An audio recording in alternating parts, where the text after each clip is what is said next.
And to that piece of lieutenant that's always on his podcast, bash us, him.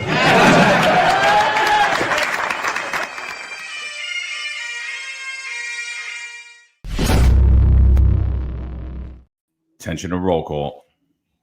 That's right. Good morning, everybody. 8:05 live Eastern time. And of course, I'm in the 49th state of Alaska. It's bright and early. We got a great guest for you. Peter Moskos, professor at John Jay College, former city cop in Baltimore, author to Back the Brink, impressive resume. Peter, good morning to you. It's a pleasure to have you here. Can you tell us a little bit about yourself, where you grew up, and what was it that inspired you to become a cop? First of all, it's great to be here. Long-time listener, first-time caller. And so I was born in Chicago and grew up in Evanston, Illinois.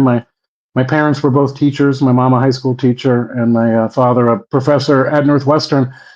And I went to public high school in Evanston, and then Princeton for undergrad. And I was getting my PhD in sociology at Harvard, which sounds good on paper. And I entered grad school in '95.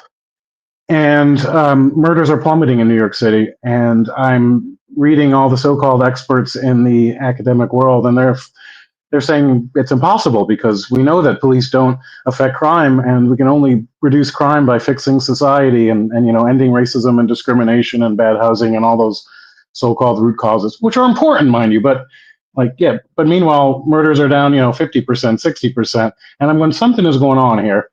And so I wanted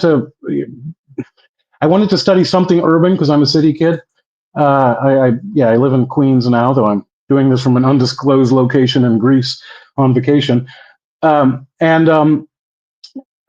wanted to go to. I got my research approved in Baltimore through some Greek American connections under Thomas Frazier, who was the PC at the time. And I was planning on studying cops. I wasn't planning on becoming one, but I get there. Frazier is out. He, I think, took some job in the Clinton administration. There's a new acting commissioner. Meanwhile, it's day one of the academy, and I'm just like standing around in khaki pants, not on the payroll though. I get called into the major's office, and he says, "Sorry, buddy, nice to meet you, but you're out." And I said, "Well, can I have a meeting with the acting commissioner?" I didn't realize how strange that would be to walk over in khaki pants to headquarters and go in the commissioner's office. And then, long story short, he hears my story. He says, "Whoever approved this was crazy," which, I mean, legally, I think he was right. It was, and then he said, "Well, why don't you want to become a cop for real?" And I said, "Who's going to hire me knowing I'm going to quit after a year?" Though I stayed a bit longer. You're going to quit. I'm going to quit after a year and write a book about this. And I think he just had, I said, "Look, if I go back to school, like I failed, like I got nowhere to live. I moved here, right?" And he said, "Look, if you can get hired, we'll hire you." And I went through an expedited hiring process while in the academy. I had to get my EOD had to be before the first live shooting day to stay with my academy class. But I made it and got hired in December of '99. Went through the academy and field training, and then I stayed till I got civil service protection. Basically, like, now you can't fire me easily, though I know that's not always the case. Now that they can't fire me, I'm quitting, and went back and finished school, moved to New York, and been teaching at John Jay College basically ever since. Oh, you know what? That was going to be my next question. That's very interesting. I was like, how did you go from academia to policing back to academia?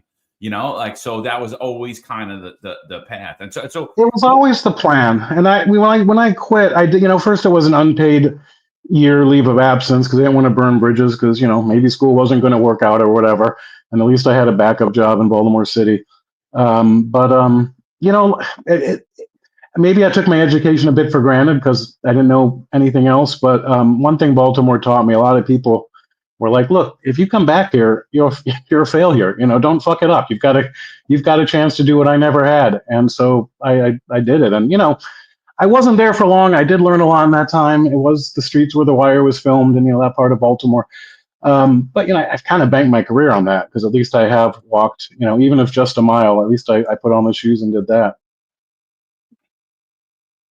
Yeah. What was that like for you, Pete? I know you said you weren't there that long, but do you think that experience changed you at all, or like warp your views in any way? Do you think you lean like your academic view or your analysis is more biased towards cops now that you were a cop? Like, how do you think that shaped you? John, we don't like to use the term biased. I think I'm certainly more empathetic to policing. I took professional pride in the job I did. I mean, I'm still friends with people I was in the academy with and people I worked with. And that's interesting given how long ago it was now. We're talking 25 years ago. It wasn't the worst job I had. It wasn't the best either. But I went there and did I took an oath and I did my job. I don't think it changed me at a fundamental level, but, I learned a lot. I certainly I didn't have experience with, I didn't grow up in the ghetto, but I did grow up in a racially integrated, a place. Like Baltimore wasn't that surprising. Well, Baltimore surprises everyone, I should say, but it wasn't that surprising. I had never really been around white pickup truck driving, flag waving, God-fearing working class Republicans before. That to me was the new demographic. As you know, not that you're MAGA, but being part of that, whatever. It's a good group. I like people. I get along with people, and I got along with them.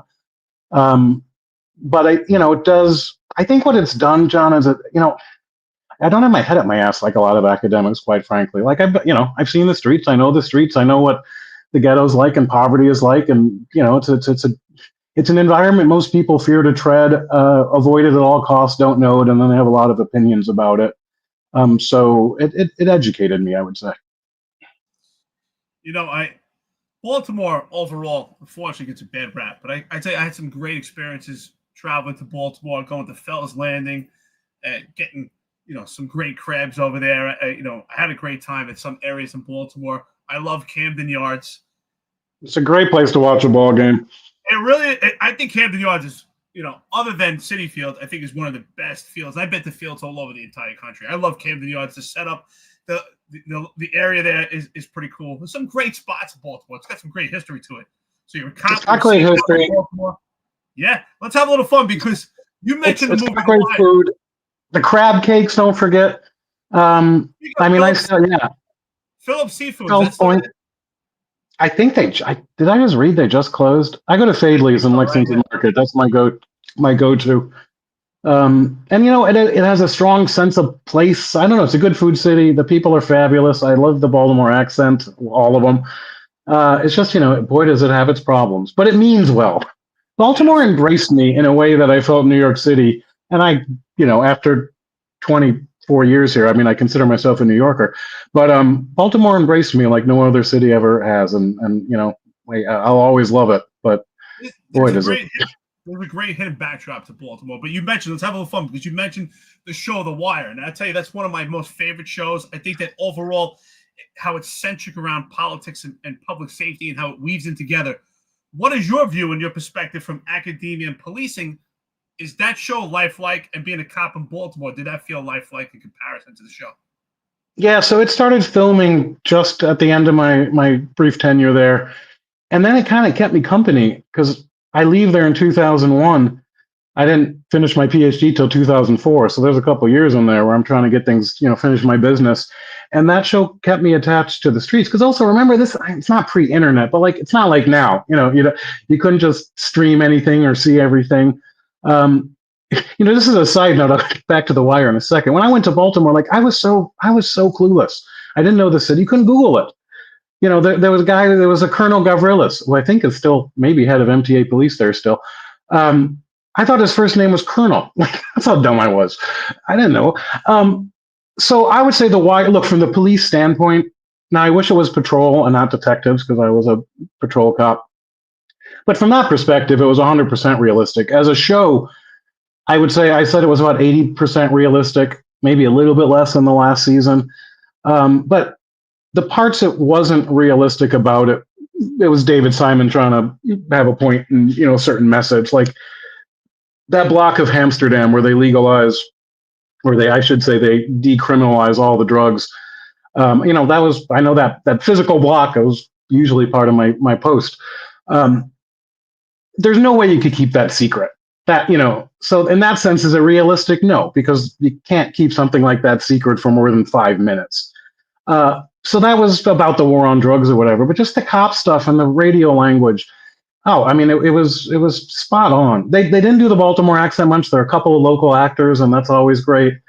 But it's by far the most realistic cop TV show or movie ever made. By far. And David Simon's he's a mensch, man. He he blurbed my book. He's been good to me through my career, so I appreciate that. Yeah. So why don't we get into your book a little bit? Like I downloaded the audiobook. How did it sound? I downloaded the audiobook too. I was reading through and then I listened through the rest. And I like. How did it sound?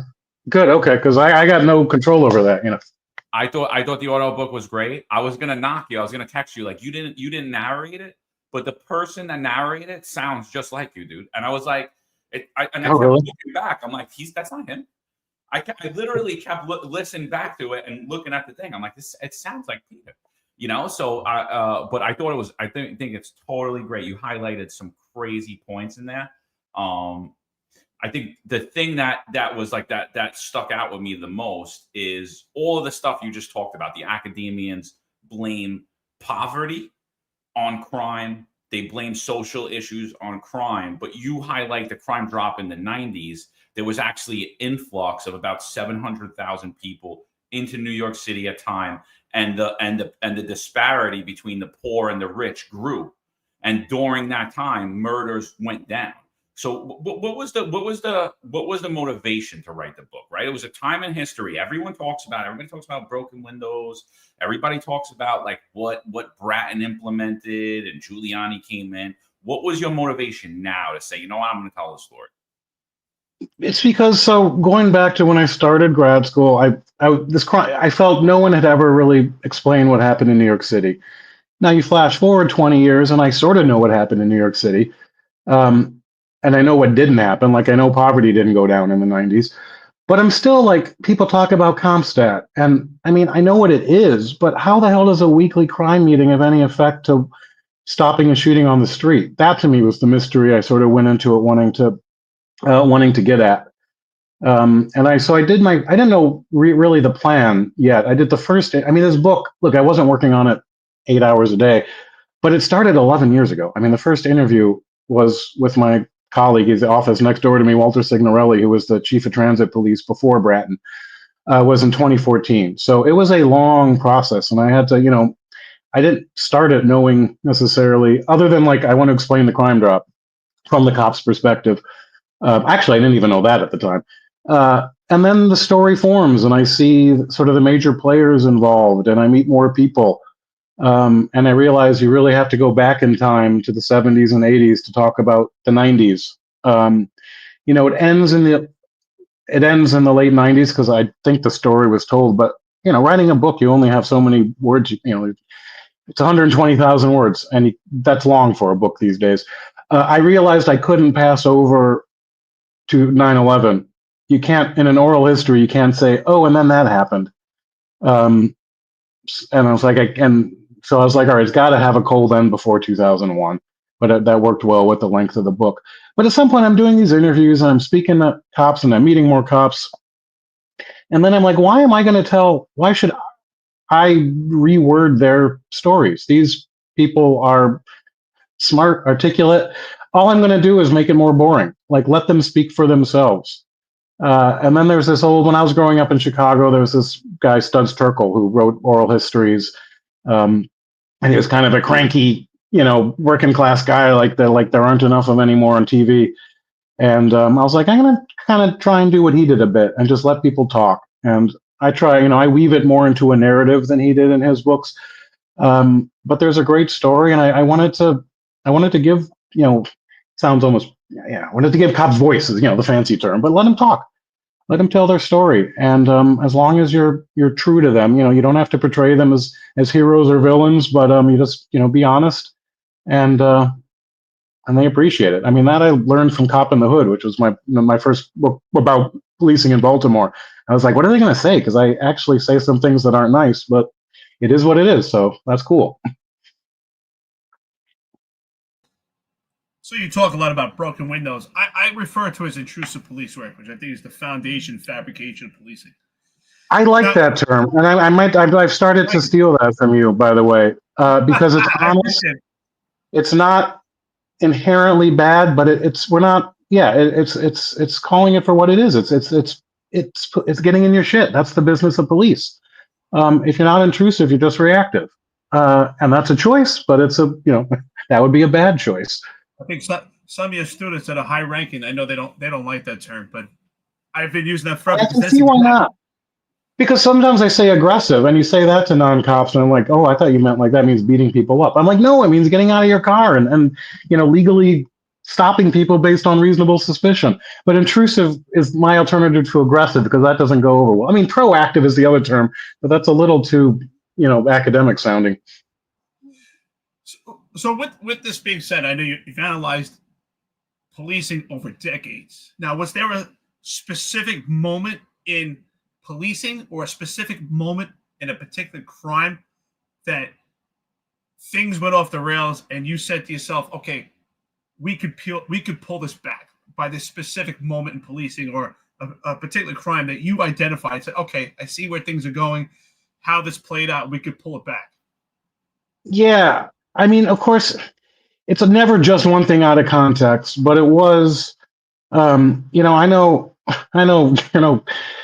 almost no cop is a fan of Dinkins, but in the latter half of Dinkins' term, what was his name? The tourist meter, Brian Watkins. He was killed at the 57th, at the subway stop there, by the Roseland Ballroom, and that led to the famous "Dave do something" headline, and Dave did. That's when Safe Street, Safe City came about. Him and Peter Valloon Sr., and they got a shitload of cops hired. That didn't come on until Bratton and Giuliani were in power. But that was kind of the turning point. And but there were a couple other high-profile murders, but that was the one that really did directly lead to Safe Streets, Safe Cities. But the fundamental change, I mean, when people ask, so yeah, what is Back from the Brink about? I'm like, well, at some point it was just a mission statement. Is suddenly the NYPD started caring about crime again. And they go, what do you mean? I'm like, and I relate the story and I remind me to get back to how the Jack Maple tapes. It's hard to interview someone when they're no longer with us. Jack Maple comes in as, I assume most of your listeners and viewers know this stuff, but maybe not everyone. Jack Maple comes in as Bratton's right-hand man. They, both came from the Transit PD when it was separate. And Maple starts poking other chiefs around 1PP, and he goes, how many murders, how many people were shot last year in New York City? That's the question. And nobody knows. It is hard to imagine that the NYPD was simply not keeping track of how many people were shot. And he said, well, why don't we count them? It wasn't like the reports weren't there. It's just because it wasn't a, part one crime reported to the FBI. It wasn't relevant. And it's to this day why NYPD shooting data only, goes back to 1993. Because he said, well, tell me how many people were shot last year. And it was 5,000 plus. And I don't want to say nobody cared before that, but it wasn't, the organization didn't care. If it was about avoiding corruption, avoiding riots, keep race relations okay, corruption scandal, and clearance for robberies. Give me, three arrests for every 10 robberies and you're cool. And then some of your crime goes up and some of your crimes go down. And I don't think cops bought the sociological arguments about the causes of crime, but I think they were happy to say, fine, if we're not responsible, don't blame us. That's your job. We're just staying out of trouble and making a few arrests, in the bellwether category of robbery. And John, you mentioned before, yeah, it's less that poverty causes crime than crime often causes poverty. You can't fix these things till the bullets stop flying. How are you going to have community policing if police can't deal with violent criminals? It's not fair to the community. And that, I didn't go into this trying to sort of prove that point, but it became pretty damn clear. And the funny thing is, you just still hear it. Well, we got to get rid of poverty. Look, I'm all for getting rid of poverty. I don't know how to do it. I'm all for that. Let's fix families. Let's do all that. But we don't have to fix that to save a whole lot of lives.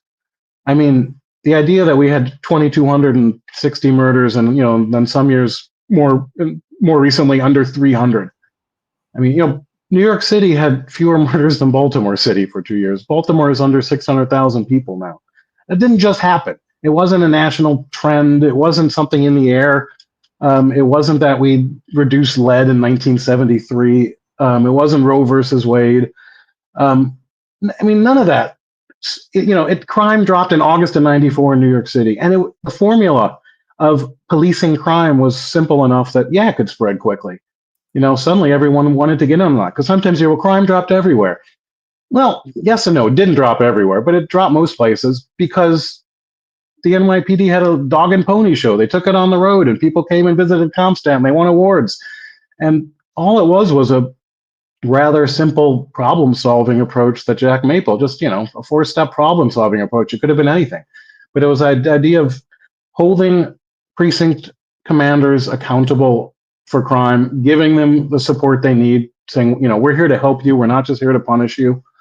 And if you're not on board, you're out. But let's make this happen. And, I had a friend of mine who just read it. I don't want to out him, but he's just moved on from the NYPD, let's say, and he was like, man, these guys are sleeping in the office. You couldn't do that today. Like, you're not going to get that dedication. I said, it's weird because a lot of people, what we call work-life balance basically didn't exist for 2 years among those who were really, invested in making this work. But the idea was, look, we've bitched and moaned for all our careers about what they don't do, and now we're they, and we have the chance to do it right, and let's do it. And they, they look back on that time. Maybe they didn't see their kids for 2 years, but they still look back and say, I do it all over again. That was what we went on the job for, and suddenly we're able to do it. And they did save the city.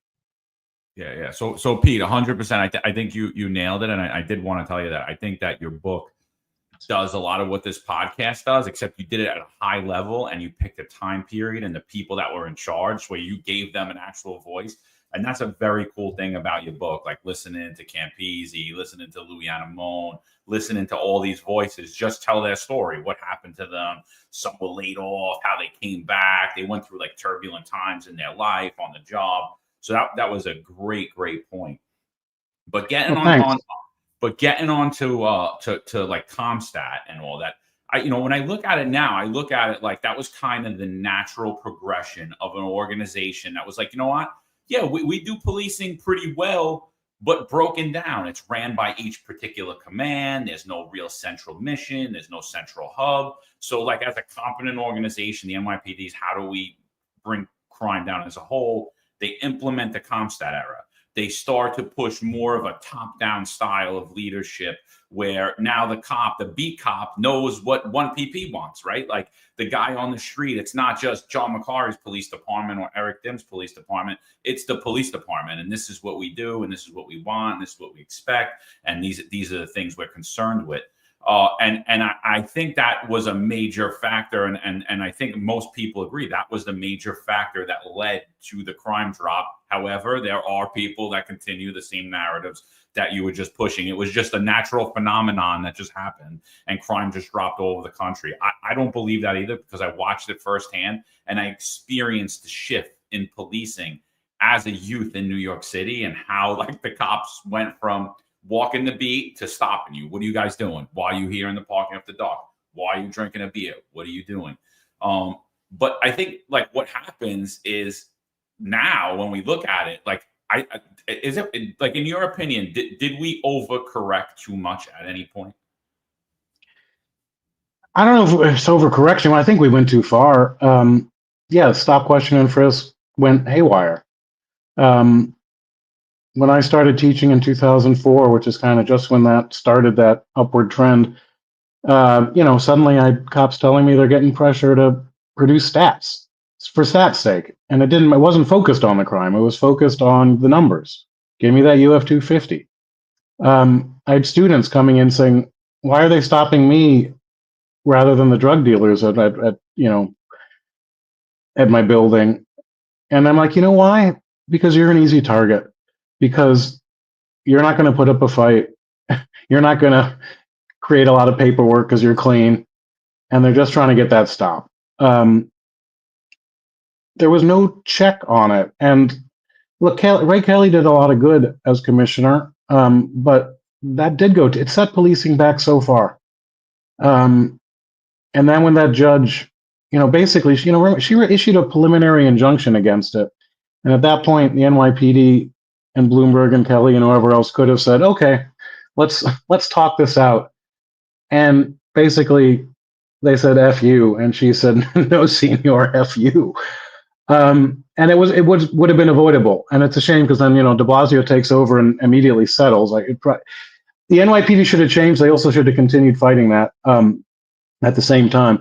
But the point is, Bratton 2 comes in, stop, question, and frisk plummet to, I don't want to say nothing, but closer to zero than the whatever it was, 800,000, I think. And murders drop again. So at least in hindsight, we know that they weren't doing it the right way at the end. The problem is then the lesson a lot of people take is that cops shouldn't go out there and stop and question anybody. And that's the dangerous part. I always emphasize that policing is a verb. You're supposed to go out there and do something. Now, standing around is better than not standing around. But, I see a cop on the subway and, there used to be a way of patrolling the train. You go car to car, you look out, you make eye contact with the conductor. You look on the platform. That's what policing is. And, and that it's been a lost art. There's a whole generation, even us sergeants basically who have, kind of never, I hate sounding like the old crusty cop because I'm not that old, I'm not that crusty, and I wasn't a cop for long. But I see these things like, what the hell is going on these days? They're not policing, in many different ways too, with protests and people getting in cop faces. I'm like, you can't do that, or at least you couldn't in the old days. And now assaults are up. But stop, question, and frisk became a disaster. That's the long way. But it wasn't broken windows anymore because it wasn't trying to fix the thing. It was the tail wagging the dog. It was get me these stops. Because crime went down for basically 20 years. I think people became afraid to be creative because if you try something new and then crime goes up, it's on you. But there just wasn't any more juice in that squeeze. I mean, that's the problem. And we haven't recovered from that because it gave a bad name. I mean, broken windows, at least outside of policing, is almost a toxic term. And I don't know whether to fight for it or, reinvent the wheel and call it something else because, there's nothing really new in policing. It's just about leadership and doing the right thing. But it's tough. I'm of course I'm very afraid of where things might go come the next election. I do want to mention, the book is unabashedly, here's the police part of the story. It's not the total part, as you know, but the other part is prosecution, federal prosecution, incarceration, the 94 crime bill. And then I do talk about, there are a couple interesting things before the big crime drop. One is what happened in around 42nd Street from Bryant Park to Port Authority. Because that's the first part I saw about the crime, because I started visiting New York I first came in 88, and then I was in college in New Jersey in 89. So that's when my knowledge of New York. So I saw those things get better. And I was like, wow, it can happen. This is something else. The other thing that preceded it was crime had already dropped in the subway. And just if you have to prove this in an academic sort of semi-scientific sense, it's a great, what's called a natural experiment, because crime went down on the subway and it didn't go down above ground. Well, it's the same people. So obviously something's happening on the subway.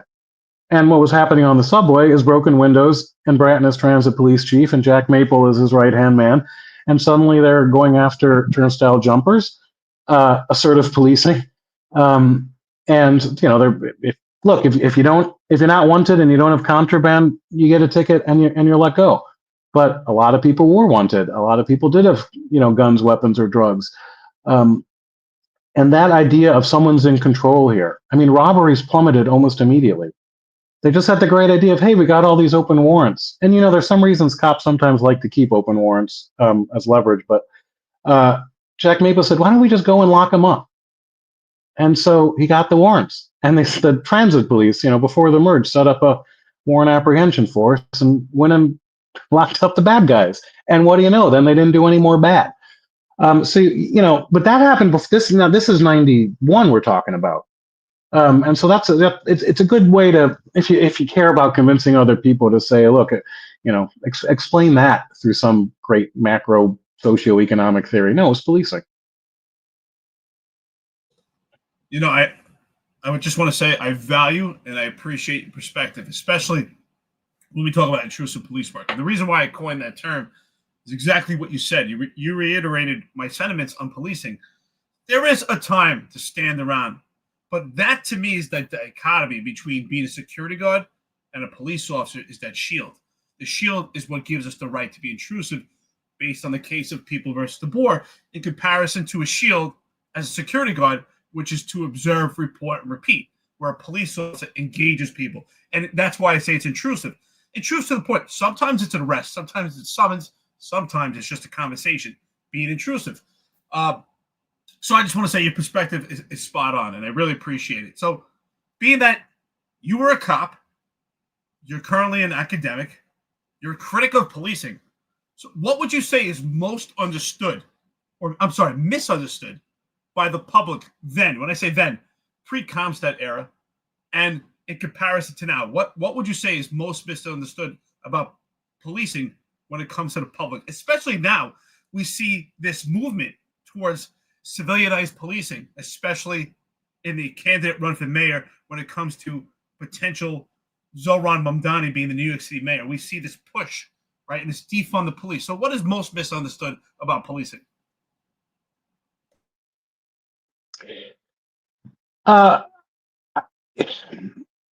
First of all, it depends on which group you're talking about. If you're talking about DSA progressive voters in the Democratic primary, I think what's most misunderstood is that actually all cops aren't pigs. That actually it's a noble occupation. Actually, it's something that you don't want to, you wouldn't be willing to do, and you're still going to call 911 when you need help. Those people might be a lost cause. I don't know, but I thought the pendulum was swinging back to sane after 2020, and apparently, perhaps not in New York. For the general public, I mean, it's the reality that, I mean, it's a mystery, unless you know cops personally, or have dating one, R1, close friends with them. Well, actually, even sometimes close friends don't understand. I always, one thing I like to emphasize, it's a bit hokey, but I do think it's what people don't understand, is that idea of taking an oath. And I know a lot of times cops violate the oath, and a lot of times they don't take it seriously.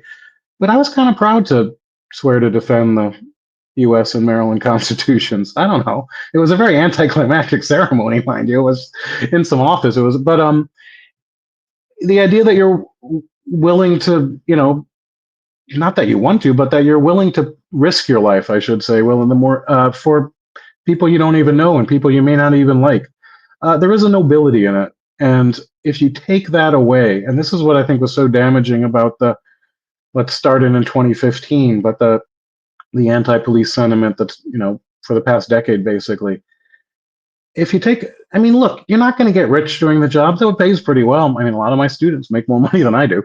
But you're not going to get super rich. But I wish younger cops appreciated what a pension means. It's still, it's got good benefits and all that.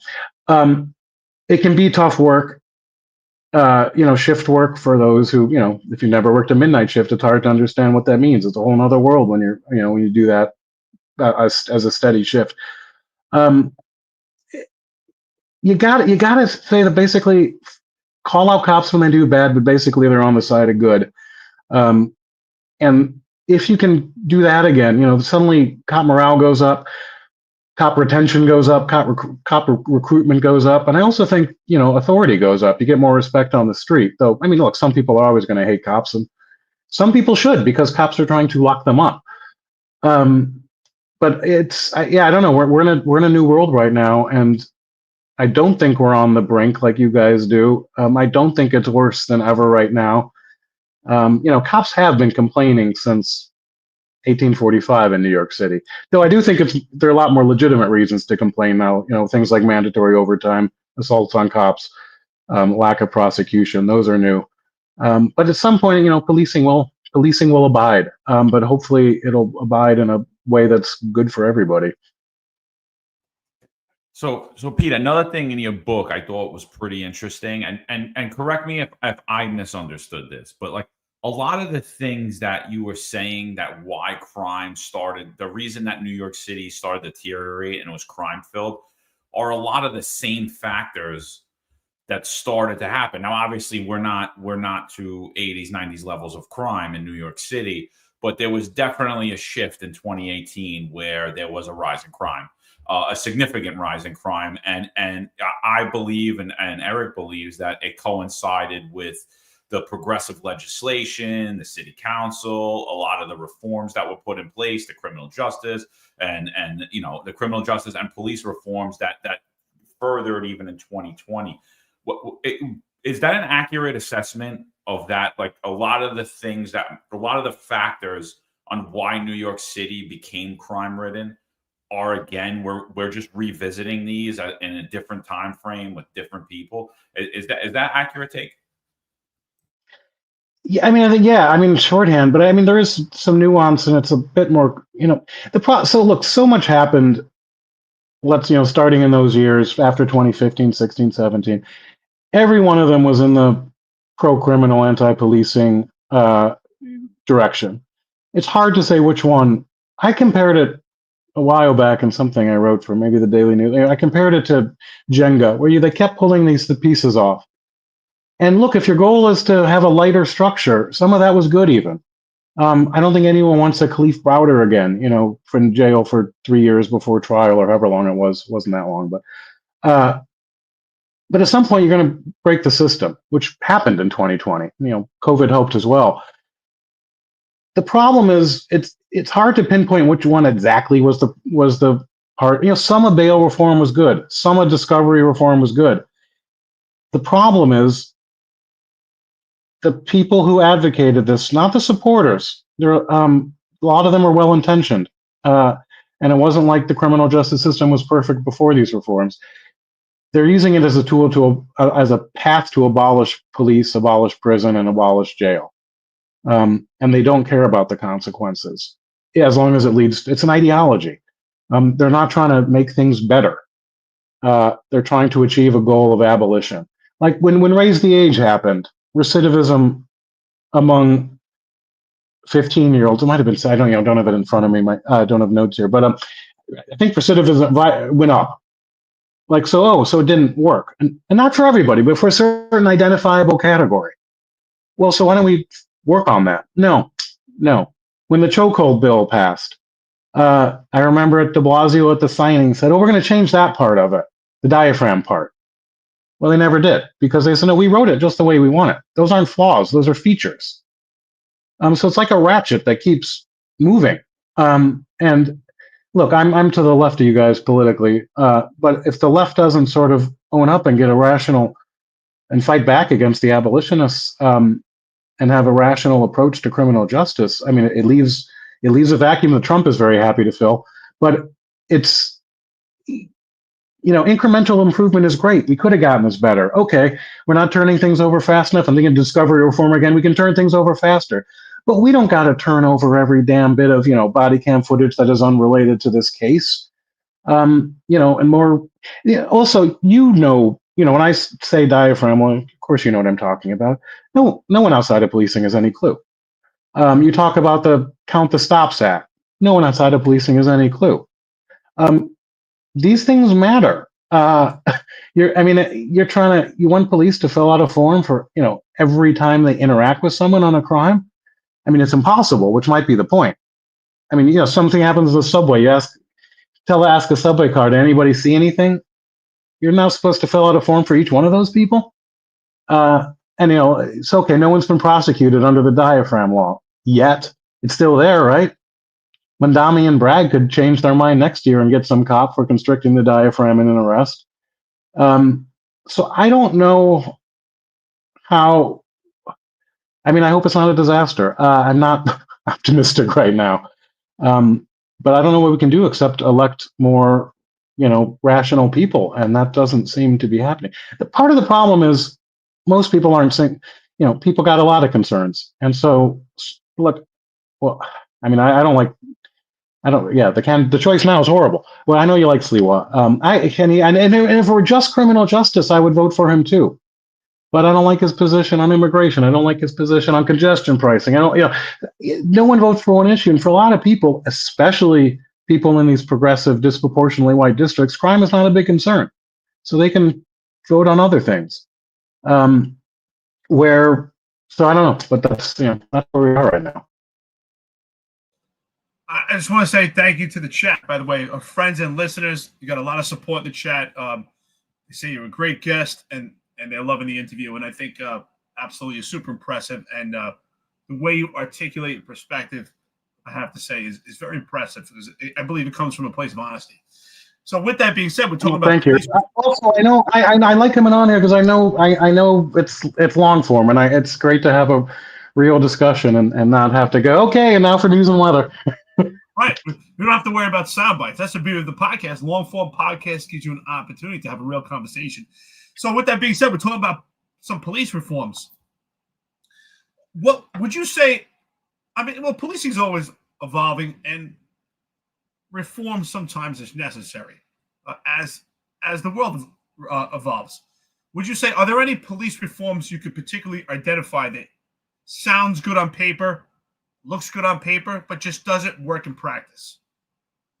What jumps to mind is anything that involves paperwork that produces bullshit data. I mean, stop the stops paperwork is useless. I don't know what you're hoping to get from that. I mean, I know what they're hoping to get is to show there's some racial disparity compared to the population in general, but that's useless. That's a bad cause. Look, there's a litmus test, and there's some exceptions. I should also say, look, we're coming at this from a perspective of a department, and again, flaws and all, especially at the top. Well, less so now, but you know what I'm talking. You know the cadre I'm talking about. We do things better here generally. I mean, so there is a lot of departments could use reform more than others. But so here's my litmus test. Are you trying to make police better, or are you trying to limit policing? And if you think police is a institution is inherently flawed, inherently racist, and the goal is to get, just to limit it as much as possible, keep hammering at them like punching bags, use every method in your thing to just have less policing, then I'm not with you. You can be critical of policing and even a bit ignorant, but if your goal is to make policing the best it can be, then let's talk. Let's sit down, let's figure out how it can be done. But I mean, like in 2020, I mean, I just know so many. I mean, you were there, right? So cops killed a man in Minnesota. So, what does this have to do with me? The NYPD is the least trigger-happy police department in America of any size, and given the big picture of the city and the crime. So what? The cops are killing 10 people a year. What is it now? Or is it shooting? How many? I forget what the numbers are. I don't think you can get much lower is the point. I mean, maybe there's a bad one in there, but good God, let's worry about something that matters. You get other departments that shoot people literally at a rate 10 times New York City. Not 20% more, 10 times more. And it's like places like Albuquerque and Oklahoma City and Tulsa and Riverside, California, and at least I don't know if they've gotten better or not. I don't know what's going on in there. And, maybe they have their reasons, but if the goal, say, is we don't want cops to shoot people unnecessarily, well, then let's focus on where that's happening. But the idea that, so we have to take away, police powers and police tools here, and then you get protests and riots. So what do? We take away police tools to police protests. That's not helping. I mean, I was a big fan of the baton, of the straight baton. I forget the question. Now I'm just rambling on. Boy, I am a crusty old man. All right, I'll wear that hat with pride. Kids these days, can you believe it? Pete, I ran into a cop last night. I was out late in Bay Ridge, and I just run into a guy, a friend to the podcast, and he starts talking about why he left. 28 years on the job, thought he was a lifer, and he kind of brought me back to the time. Like, I wasn't at that time. Retirement was not in my head in 2020. Even though like there was a shift in policing. Shay's the commissioner. We're getting bombarded about what happened thousands of miles away, like you said. And so he's an older cop. He had 28 years on at the time in 2020. He's planning on staying his whole career. And he said he went to these protests and they were just like, yes, stand there. We're not doing anything. We're hands off. And he said himself and others were like, I'm not doing this anymore. I can't work under these conditions. I wasn't trained to be here. I don't know what we're doing. We're letting people destroy the city. And he refreshed my memory because for me, obviously I'm biased. I always go back to the mandate and how that caused an exodus. But the first exodus started in 2020 at the height when New York City, right after the 8/8 tried to get taken over that night, and they went crazy in Midtown, stealing cars, breaking windows. And he's like, I just felt like I could no longer do my job. I felt demoralized, and myself and so many people wanted to retire that they had to actually, I don't know if you guys remember the time, like they actually said, you can't come down to the pension section and you have to email us. We're having too many people that want to retire. And that was the initial start of that. Obviously you were teaching through all that. Was there a change in your students? Was there a change in the cops, and the people you talk to, as far as morale's concerned and as far as the mission of the NYPD? Did you see, like, when have you seen cops wanting to leave more, or is it always something? Are we just cynical people and we're just like, I can't take it and the job's terrible and everybody hates me?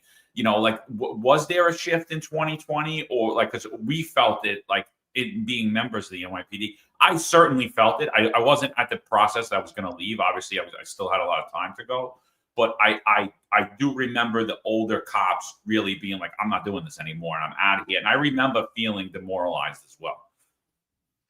Yeah, I think you do have to remember cops always bitch, but it did change in 2020. I'm thinking, actually, he just retired. I'll say her name, but yeah, I remember Judy Harrison telling me during the protests, if I have to look down and see one more well, she didn't say girl. If I have to look down and see one more white girl looking up, calling me a racist, I'm going to throttle her. And that was new. And she did not act on that urge, by the way. She's very professional, and I love her dearly. But again, that's when I went back to that nobility of how do we become the bad guys in this? And again, look, some people are always going to hate it's easy to hate cops, right? But you want us to leave the city to destruction and despair? That's why also in Back from the Brink, I do spend maybe too much time talking about Crown Heights and a little bit on Washington Heights, because I think we became maybe complacent until 2020 about, I've never liked the term thin blue line. I don't know why. I consider it too ideological or something, but we saw it break down in 2020. And so I was like, oh, well, that's what happens if we don't have that thin blue line. I think what's different now, first of all, the worst thing a police department could do is fire cops because of budget, not for no cost, just fire them because we need fewer cops. And that happened in 1975 with the near bankruptcy. Okay, that scarred the NYPD for a generation. The next worst thing I think is just repeated forced overtime. Cops used to love overtime, and so that, it screws up family life. It's you got plans, you put money down, and also you need time off. We don't do that to truck drivers or airline captains. What makes people think cops can work 12 hours a day, 6 days a week? What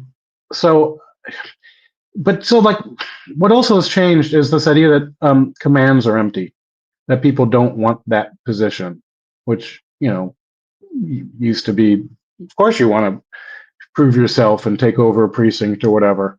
But people are like, no, I'm good, thanks. That is new, and I think it's also reflective of decreased morale. What I'm impressed by, and I have observed when you give a perspective, you're able to give an academic perspective and a police perspective, which I think makes you an outstanding critic of policing overall. And something you said is something that we have been saying since the inception of this podcast, is that policing is not a one-size-fits-all, right? What happened in Minnesota is not necessarily what's happening with policing in New York, or vice versa in LA or Riverdale, some of these places that you've mentioned. And what's interesting about that is, particularly, I'm not sure if you agree, but something that John and I speak about often, and we talk about on this podcast, and this entire network, is what we see with policing now. And we say it's perception management, it's control, it's Eric Adams' administration, the Eric Adams administration trying to control the narrative of how the public views policing as we speak. So, in your opinion, how do you think the media, because you talked about what happened in Minnesota, what's happening throughout the country, what do you think the role is of the media on the perception or how a police incident is judged or interpreted by the public? It's all, again, cops have complained about the media since cops existed. There's been just when you think things can't get worse, suddenly you get recent events where it's just things are just spun wildly out of control. In the old days, flaws in all the media were like David Simon started out as a reporter for the Baltimore Sun. He was on the police beat. That's why he gets policing. Journalists you had this. There's a shift recently. By recently, I mean in the past, let's say within the past decade. But suddenly some journalists say, "Oh, we're not even trying to be objective because there's a greater cause here." So advocacy journalism. So they start basically saying the story has to be anti-cop. Well, that's a bad place to start. I get along well with journalists. There's some of that in my family. My uncle was a newspaper editor. I also think, look, they're not going away, so let's work with them. It's something that, the Bratton administration did quite well, by the way, is get the media on your side. The cop attitude of, fuck them, man, they're never going to like us. Well, no, there are a lot of people out there, like in New York City, a lot of my friends who don't want to be anti-cop, but if that's all they hear, they kind of go, oh. I spend a lot of someone called, analyzing shooting scenes. LAPD does a very good job with that. New York did a good one with that one on the subway in Brooklyn, the so-called cop shoot guy for turnstile jumping. That was last year, right? And, I analyzed that, and I have a very small audience, but I punch above my weight, as they say. But I'm like, no, here's what happened. Now he's charging at the cop. And you know what? In 0.2 seconds, because that's human reaction time, I bet the cop's going to fire. And the cop does. And I mean, it was tragic, too, because innocent person was, I think permanently wounded. And, it did not go, it was a clusterfuck. It did not go cleanly. But the idea, though, is, well, I don't see the threat, someone told me. And I'm like, well, the cops saw the threat. That's because you're not trained in seeing threats. I mean, clearly there's a threat. I'm telling you, here it is. So the media wants, leaving aside those who are inherently anti-cop, there are a lot of good journalists out there who want the cop side of the story, and they find it hard to get. In the old days, I think journalism school killed journalism, by the way, because suddenly it became this white-collar, college-educated thing. Cops and reporters used to drink together. And now a lot of reporters don't know a cop, and they don't even know anybody who does. And so how are you going to write accurately about that occupation in that field without having, and you can still be a critic. That's the thing. And you point out, I criticize cops a lot. If you go to people on my left, and you got to go pretty far left to get to on my left, then suddenly I'm the bootlicking, jackbooted thug, ass kisser. I'm like, but don't get it. Like, no, I criticize cops a lot, but I do it in a way that is constructive, hopefully. And I do it in a way to try and make the institution better. And so journalism, reporters, the media has a huge role in this.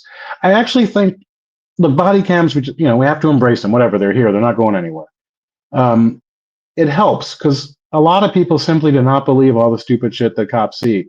and go like, what do you mean the guy then started banging his head against the wall? I was like, oh, that's what he did. I'm like, no, you beat him. And then you show the video, and the guy, and they're like, oh, okay.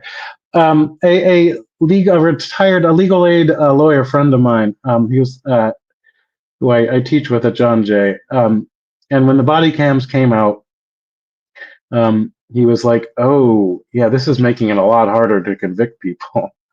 And I was like, good, but I mean, I'm sorry, a lot harder to defend people, he said. And I said, well, that's good, but even as a legal aid lawyer, like if they're guilty, I know it's your job to serve your client, but don't you want guilty people convicted? Like, isn't that good? I never got a good answer on that one out of him. But so I think body cams have actually helped the media story a little bit, because it's of course, the downside is you never see the cops do the good job on the body cam, right? I mean, I've written before that policing done right should be boring. What do you do today? Nothing. Great. You did everything right. Nothing happened. Job well done. The fight that was avoided, the arrest that didn't have to happen. I mean, sometimes, look, you have to do something. But so I think it does give the public a skewed view, but at least they get to see some. I mean, I guess it's like the TV show Cops to a certain extent, but with less editing. I don't know. So Pete, we got a comment, and then we got a question for you. So Michael M. I'm sorry, Chuck, can I go back to a previous comment, because I got a quick answer. There was something I think from Anil about what I think of the gang database. Well, that was my question. Yeah, that was going to be my question. So first, let me just read your comment. Michael M. says, I read your book, thought it was well written. You astutely captured the times and culture of the job. I came on the job in 85, retired in 2012 as a lieutenant. Proud to have been part of the team that reduced the out-of-control crime rate in the city. Mike, thanks for weighing in on that. And guys, just so you know, wherever you're watching or listening to this, links to Peter's book are in there, and his website as well, petermoskos.com. So you could check that out. You could purchase his book, or you could go over to Amazon. On Amazon, it's both Back from the Brinks, hardcover, audio. I purchased both, and I have it in my Audible as well. I use Audible a lot because I drive a lot. But yeah, back to that. Back to the question from Neil S. What do you think about New York City Council trying to eliminate the gang database and the reasoning they're using for it, which is that, well, it's comprised of 95% Black and brown people, so therefore it's racist. We need to get rid of it. I think it's bad on so many levels, but the one I want to highlight, I mean, you've talked about this a lot. I don't want to rehash that in too much length. I mean, yes, racial disparity, the denominator has to not be the city's population, but the demographics of the criminal group you're going after. Now, that does mean there are going to be some innocent people in that. Cops have to acknowledge that as well. The problem, it's not you got to look at now what the law is called. Remember, the diaphragm law happened under the chokehold ban, right? The gang database list law, as it is proposed, as it is written, prohibits police from keeping lists of criminal organizations. That's policing. That's the end of policing. Now, I don't know whether cops will violate it and get sued, and the city could just people keep suing the cops for keeping lists. I understand the intention is a specific list of gang members, which has been a bad list in other cities. That list has had issues in other places where once you get on, you can't get off. It's so broad. That in itself could be used for a justification for a stop. But in New York, we're talking about New York City here, and there are, there is some accountability. There's oversight to that list, as there should be, as there must be. But we either want police. Sometimes the critics, they're two kinds. Some say the list is bad or poorly kept. It's never going to be perfect. Other people say there's no such thing as a gang. Oh, okay. I mean, I don't know how to answer those people. But the way the law is written, it gets rid of that list and then prevents the reestablishment from any. So this includes future lists about the mob. It includes future lists about white supremacists, about terrorists, about corrupt cops. IA won't be able to keep lists. by this law. And you can say, well, that's not what we mean. Well, then write a different law. That's the one you wrote. But see, I don't think it is by accident. Everything is always in that one direction. And they're selling it as something, look, I don't, even how they're selling it, I disagree with. But they're selling it as something it's not, and it's dangerous. And I don't use it lightly. It could be catastrophic. Now, other cities have gotten rid of the gang database list. It happened in Chicago. I don't know how that law was written. I don't think it was as broad as saying police can't keep lists of organized criminal organizations.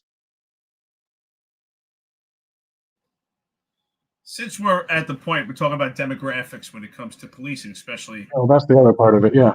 With the focus on with the gang database, right now. Well, you know the numbers, right? Of course, the hiring practices now are coming into question.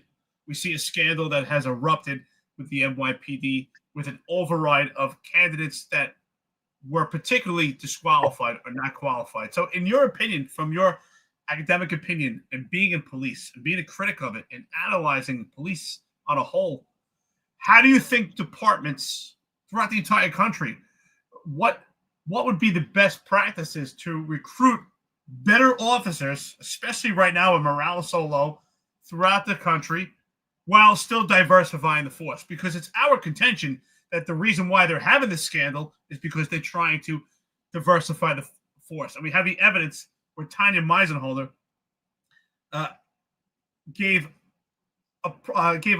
she spoke on a podcast, and she explained that they've changed the psychological to diversify the force. Of course, there's contracts involved.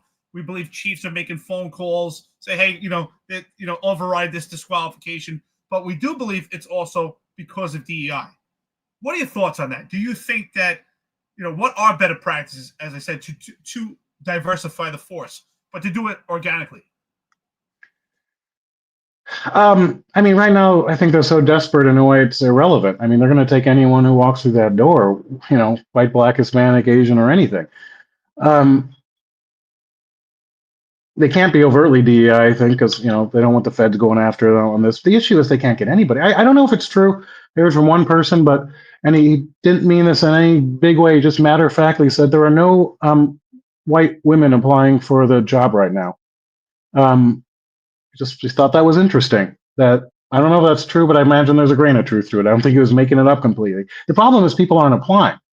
Look, the NYPD, 99 problems, diversity ain't one. I don't know. It just seems that seems misguided. You can get back to this. That's not a great answer, I know. I do want to talk about the demographics. The other thing about the gang database list that's important to get to is, if the purpose of the police, if you're going after guns and you're trying to reduce shootings and violence, there's no way to get around the racial disparities of gun violence in New York City and other cities. 95% of shooting victims, and we can therefore assume shooters, are black or Hispanic. I wish that weren't true. I don't know, but it is. The old PC Ben Ward. This is now back in the 80s. He got in trouble at a speech. He was a black police commissioner speaking to black journalists, and he called this our dirty little secret. He got in big trouble for that, by the way. I think there used to be the thing, let's not highlight this, because when you start highlighting it, suddenly racists are all, gonna racist, and it can get ugly. But if we don't have an honest way to talk about this, how are we going to police it? The gang database list, if the goal is to reduce violence, it is going to be disproportionately black and Hispanic, not based on offenders, but based on the city population. So I don't know. We have to have a polite way of talking about this. We don't have that yet, but that's the other issue about the gang database. But it's an important one, and it comes back to police in all different forms. Like with jaywalking. Before it was legalized, I think it was like 400. NYPD gave 400 jaywalking tickets in the prior year, and it was extremely disproportionately black or Hispanic. I don't think a single one of those was actually for jaywalking. It was pretextual. It was, I want to talk to you, Eric, and this is my legal reason to stop you. It was a pretext stop. They all were. That's fine. It's a tool. You take that away, it makes it harder, but you'll find another. It used to be discount was the all-purpose. I now miss discount as the all-purpose offense. There's always going to be racial disparity as long as there's racial disparity in America.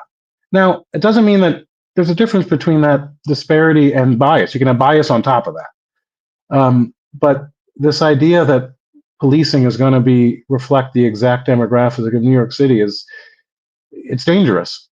But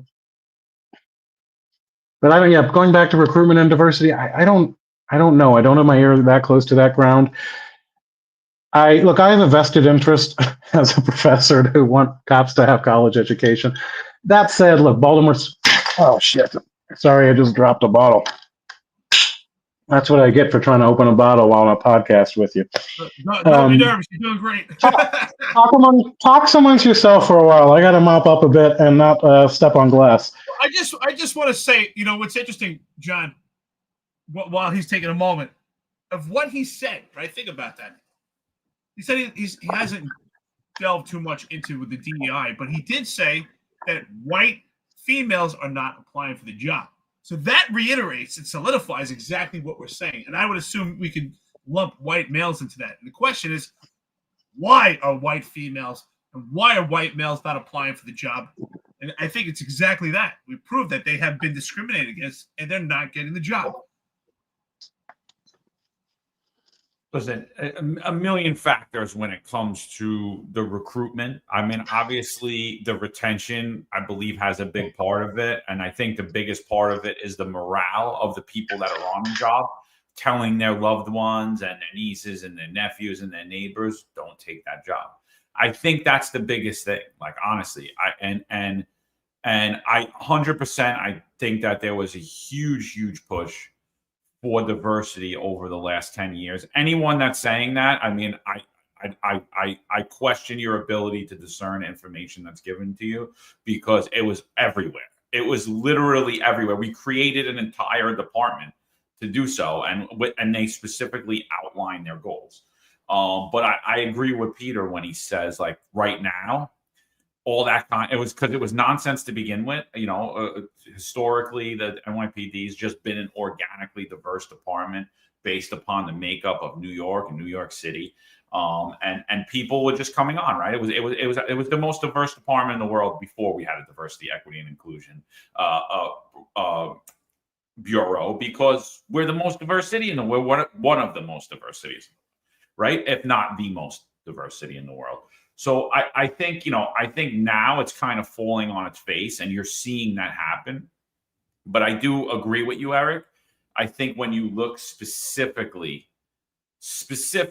at the overrides, right? Because now the reporting's coming out, and they're only outlining the worst cases, I believe, and they only gave a few examples: people soliciting prostitutes, people doing this, people doing that, and those cases were override. I think when you look at that, you're going to see diversity agenda at play.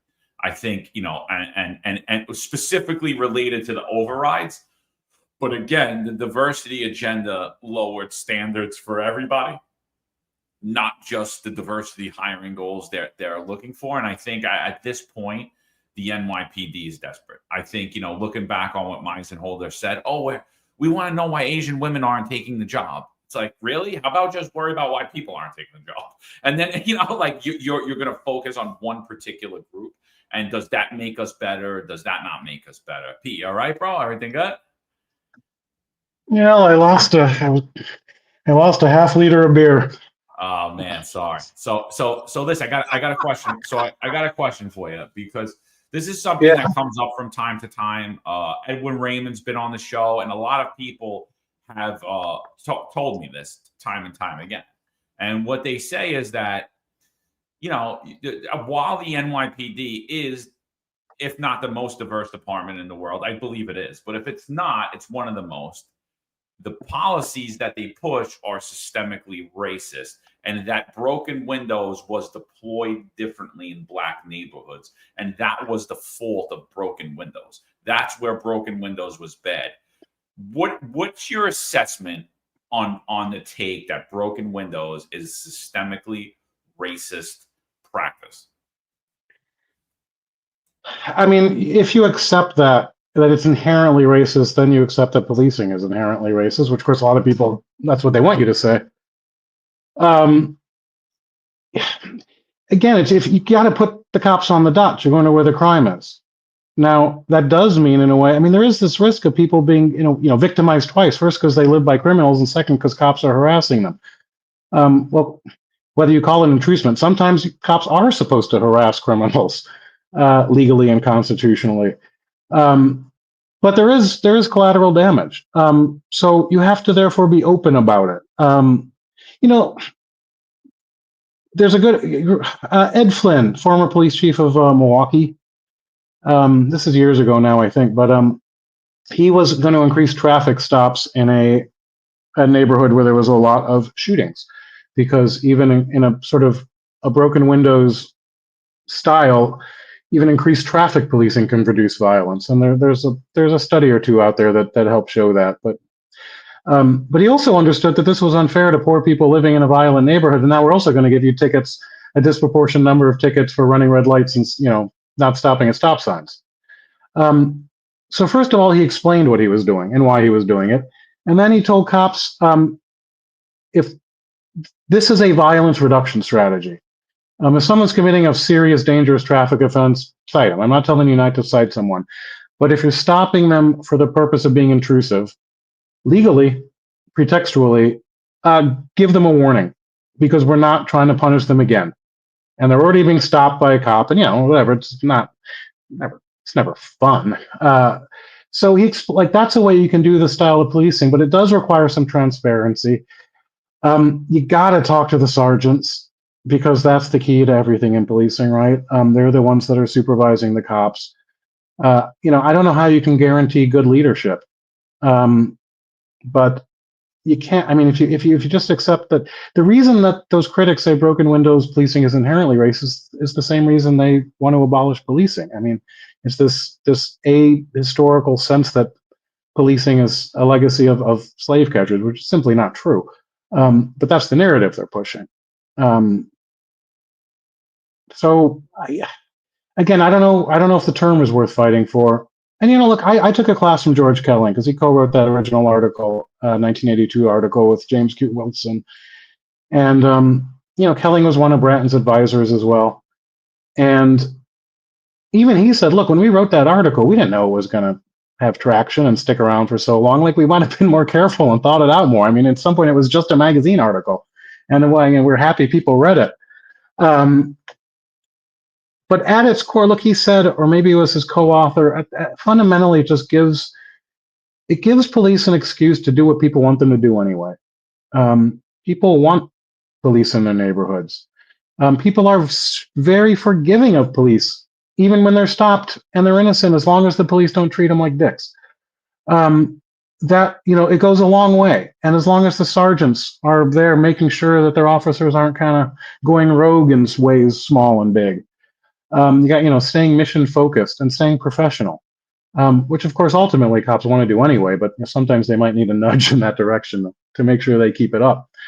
Broken windows is all part of that. That's all I'm saying. But if the other thing about critics, my God, especially coming from academia, there are three institutions, poll after poll, year after year, most trusted in America, and it's the military, small business, and police. The idea that policing is in crisis from public legitimacy. I don't even like the term legitimacy in that context, but for that idea that, oh my God, the public's turning on police. No, they're not. Just some public are. The media is repeating it, and they're getting a lot of voice. I mean, it's almost precious coming from professors and universities are way down on that list, and they're talking about police having a legitimacy crisis. At some point, I think we should listen to critics and then go, okay, I disagree. But you need political power. I mean, at some point, the mayor and police commissioner are very important positions. But I don't know if police have to make everyone love them or even love their strategies, because I think most people do. You just don't hear from them because they're busy going to work and raising their kids. Well, we're about an hour and 15 minutes into this interview. You're doing a great job. The chat loves you. Please like, share, and subscribe, and check out Peter Moskos. With all this being said, right, we talked about reform. We talked about the gang database. We talked about the pendulum. And early on, you said that you believe the pendulum will swing back. So with all this stuff in the media and the political leadership and the failed leadership and the critique on policing, what keeps you whole? I'm curious, like, despite all this stuff, like, with your academic mindset and critique and ability to do policing, and you're currently a professor and you're in this world still, what keeps you hopeful that things will turn for the best? And what keeps you hopeful despite all these reforms and how we peel back in policing, right? You talk about peeling little by little. What keeps you hopeful that things will turn back or better? I'm not one of those people that always looks on the bright. Things can always get worse. I don't know if I am hopeful. I can tell you parts that make me more hopeful. And you and I, but you have criticized them for, flip-flopping. You look at people like Brad Lander or Stringer, all these defund politicians who are now saying they don't want to defund. And you hold that against them as a fatal flaw. I go, let's welcome them. Prodigal child, welcome back. Because it'd be worse if they didn't change their mind. It doesn't, it's a fair question. What do you really stand for? But to see that shift back, the problem is none of them won the election. And the current one who won the election may actually, they say, oh, he's, they said the same thing about de Blasio. Yes, they did. First of all, de Blasio was a bit of a disaster. Let's not forget. But de Blasio appointed Bratton as commissioner. He knew that was his Achilles heel. He was not a police abolitionist. He was catering a bit to that crowd, but he knew damn well we need policing. And I mean, I've spoken to Brad, and he said, "Look, I don't know. De Blasio gave me everything I asked for. Like, I can't criticize the guy." That is fundamentally different from someone. If you go to the DSA party platform, sorry, I'm distracted by seeing my own blog up there. If you and they talk about abolishing police, I would just want someone to ask Mandani straight up, is your goal police abolition? I don't, I know you didn't get you got steamrolled by him. You didn't get the chance to get that far. But if he were just de Blasio heavy or de Blasio, I don't know how you want to frame it, de Blasio light, that would be not my first choice, but okay. But I'm afraid he really is radical. And I'm not talking about a terrorist. I'm not talking about he's Muslim. That stuff bothers me. I'll defend him. I mean, he's my neighbor. I live in his district. I'm represented by Mundami and Tiffany Caban. But it is different if there's an ideological crusade behind that, really sees the means of production and so on. No one ever looks at that violence reduction project you have up on screen right now. I like to see it. I wrote that in 2020. Everyone was complaining, so I tried to get people together who were not inherently.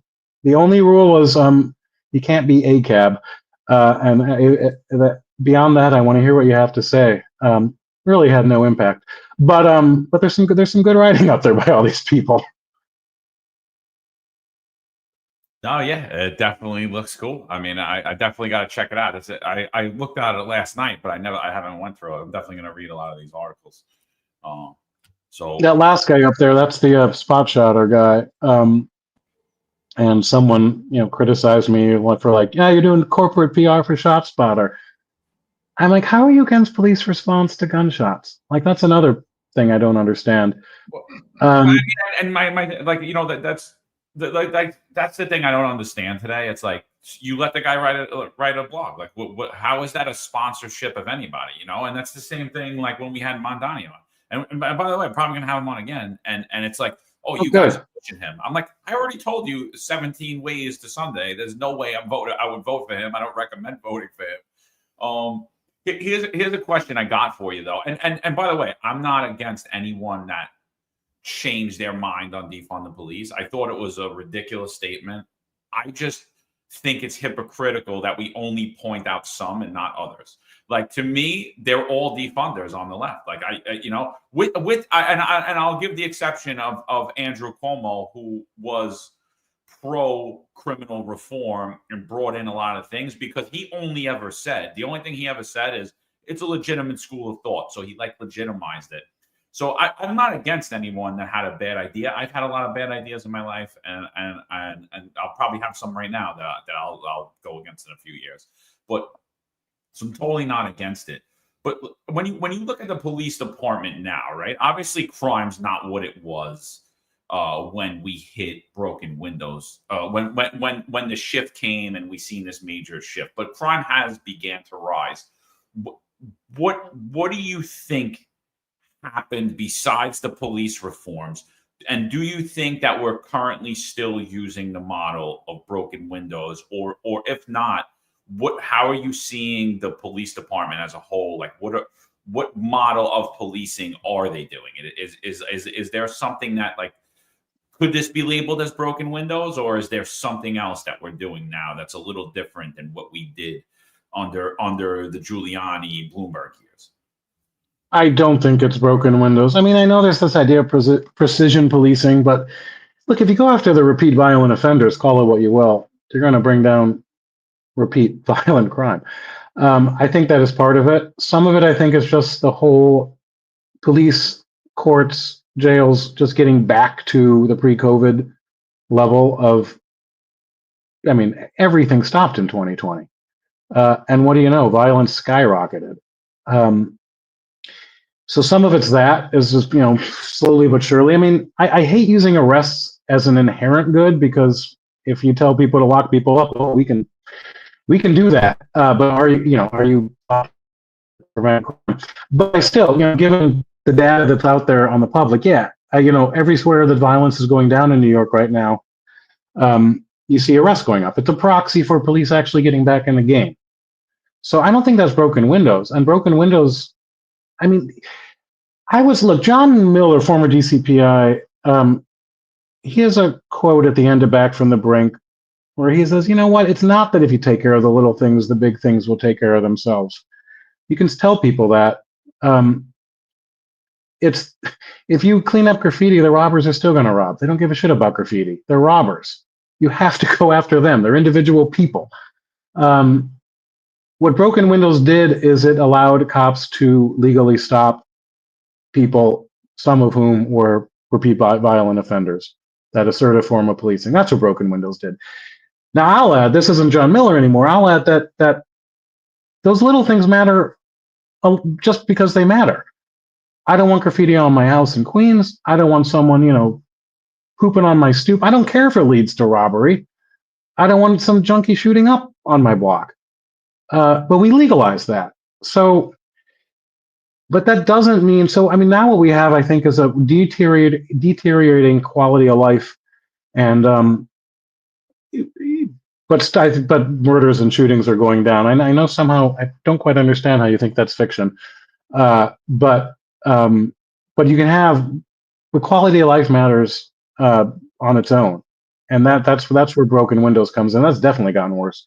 Well, again, like when we talk about the crime reporting today, we've labeled out, the newspaper reports felony crimes but the police department classifies them as misdemeanors, and it's clear. But are they doing that more? I mean, cops have always been shit canning stuff, right? Are they doing that more than they used to? What level, and to the amount of people that call me and tell me that they're victims of crime or this happened and the police wouldn't take a report. I've never seen that like so widely reported and nobody's talking about it. And it's like, was there, let's make this felony a misdemeanor. I'm talking about not even taking reports today, and if you look at the police department, we're actually going away from even really caring what's happening to anybody, because most reports, they're telling you to go online. So your house got graffiti. Yeah, just go online. Just go online and file a report. So no one's going to investigate it. There's going to be no evidence. There's going to be no video canvas. There's going to be no nothing. And so there is a concerted effort more towards this election to show that crime is down. When violent crime has been up 30% under this mayor. It still remains true till today.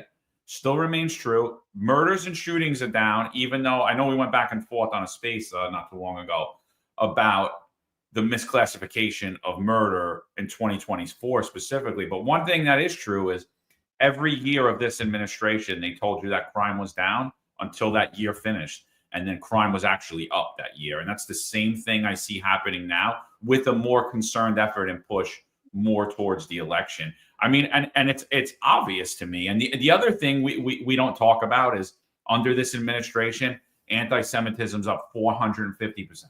450%. But while you're telling me crime's down, assaults against cops through the roof. Crime's down. Oh yeah, because the cops are doing their job. I don't know. Cops have been doing their job for a very long time, and they weren't getting assaulted at this rate. And if people you want to know some low-hanging fruit in crime reduction? Prosecute people who assault cops. Sounds like a no-brainer.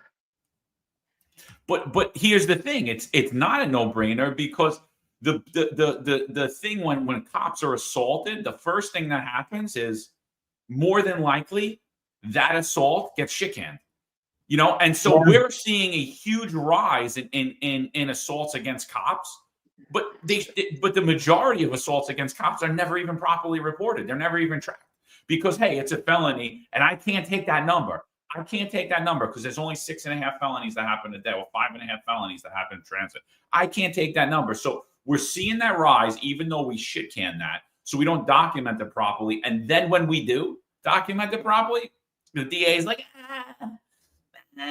you just got a few stitches. What's the big deal? And I spoke to a mother 2 weeks ago.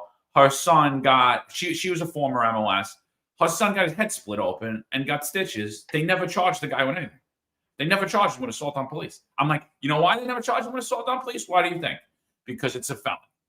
And we can't take that number today. And like to sit there and show me that cops are getting assaulted at such a high rate and then tell me crime is down, something's not right there. Like there is shame on whoever did not charge that. I mean, look, in the old days it would be why isn't the prosecutor prosecuting this? But yeah, you assault a cop, that's got to go out there. Going back earlier to things that affect morale and recruitment. I mean, that's there's one right there. Cops are not supposed to be punching bags. Pete, I think it's a collaborative effort of a failure. I mean, a failure of things that we can just peel back. Obviously, this legislation that's been created creates an environment where it's impossible to police. There's no backbone. Failed leadership is a huge part. I think there's complete no backbone in the police department for the boots on the ground. Obviously, the more power and the more funding that the Civilian Complaint Review Board gets, it's comprised of those that have a complete bias and disdain for policing in general. And then we are, in my opinion, and I've seen it through my anecdotal experience, my observation, since around 2018, the majority of hirees are meek, timid, and docile. We're not seeking out those alpha males and alpha females, outliers that are necessary for policing. So I think it's a collaborative effort of things that we have to peel back that created this onset and this phenomenon of assaults on police. There's absolutely no support within the police department. I mean, we see it. We even see, for instance, an off-duty police officer that was robbed. He was meek and timid and docile himself. Now, I'm not saying it's impossible to happen, but we see time and time again when these things happen for on-duty and off-duty cops, in most cases we see these police officers that have a complete meek and timid, docile appearance and a presence to them that you would say, is this someone that would be in policing 10 or 20 years ago? And the answer to that is no. I mean, what are your thoughts on that? I mean, since we're talking about that, what do you tell a young police officer today, that feels demoralized? How do you show them support in this environment? It's a good question, Eric. There's part of the job that is alpha male. It's not always that. I wouldn't want a police department that's only alpha males either.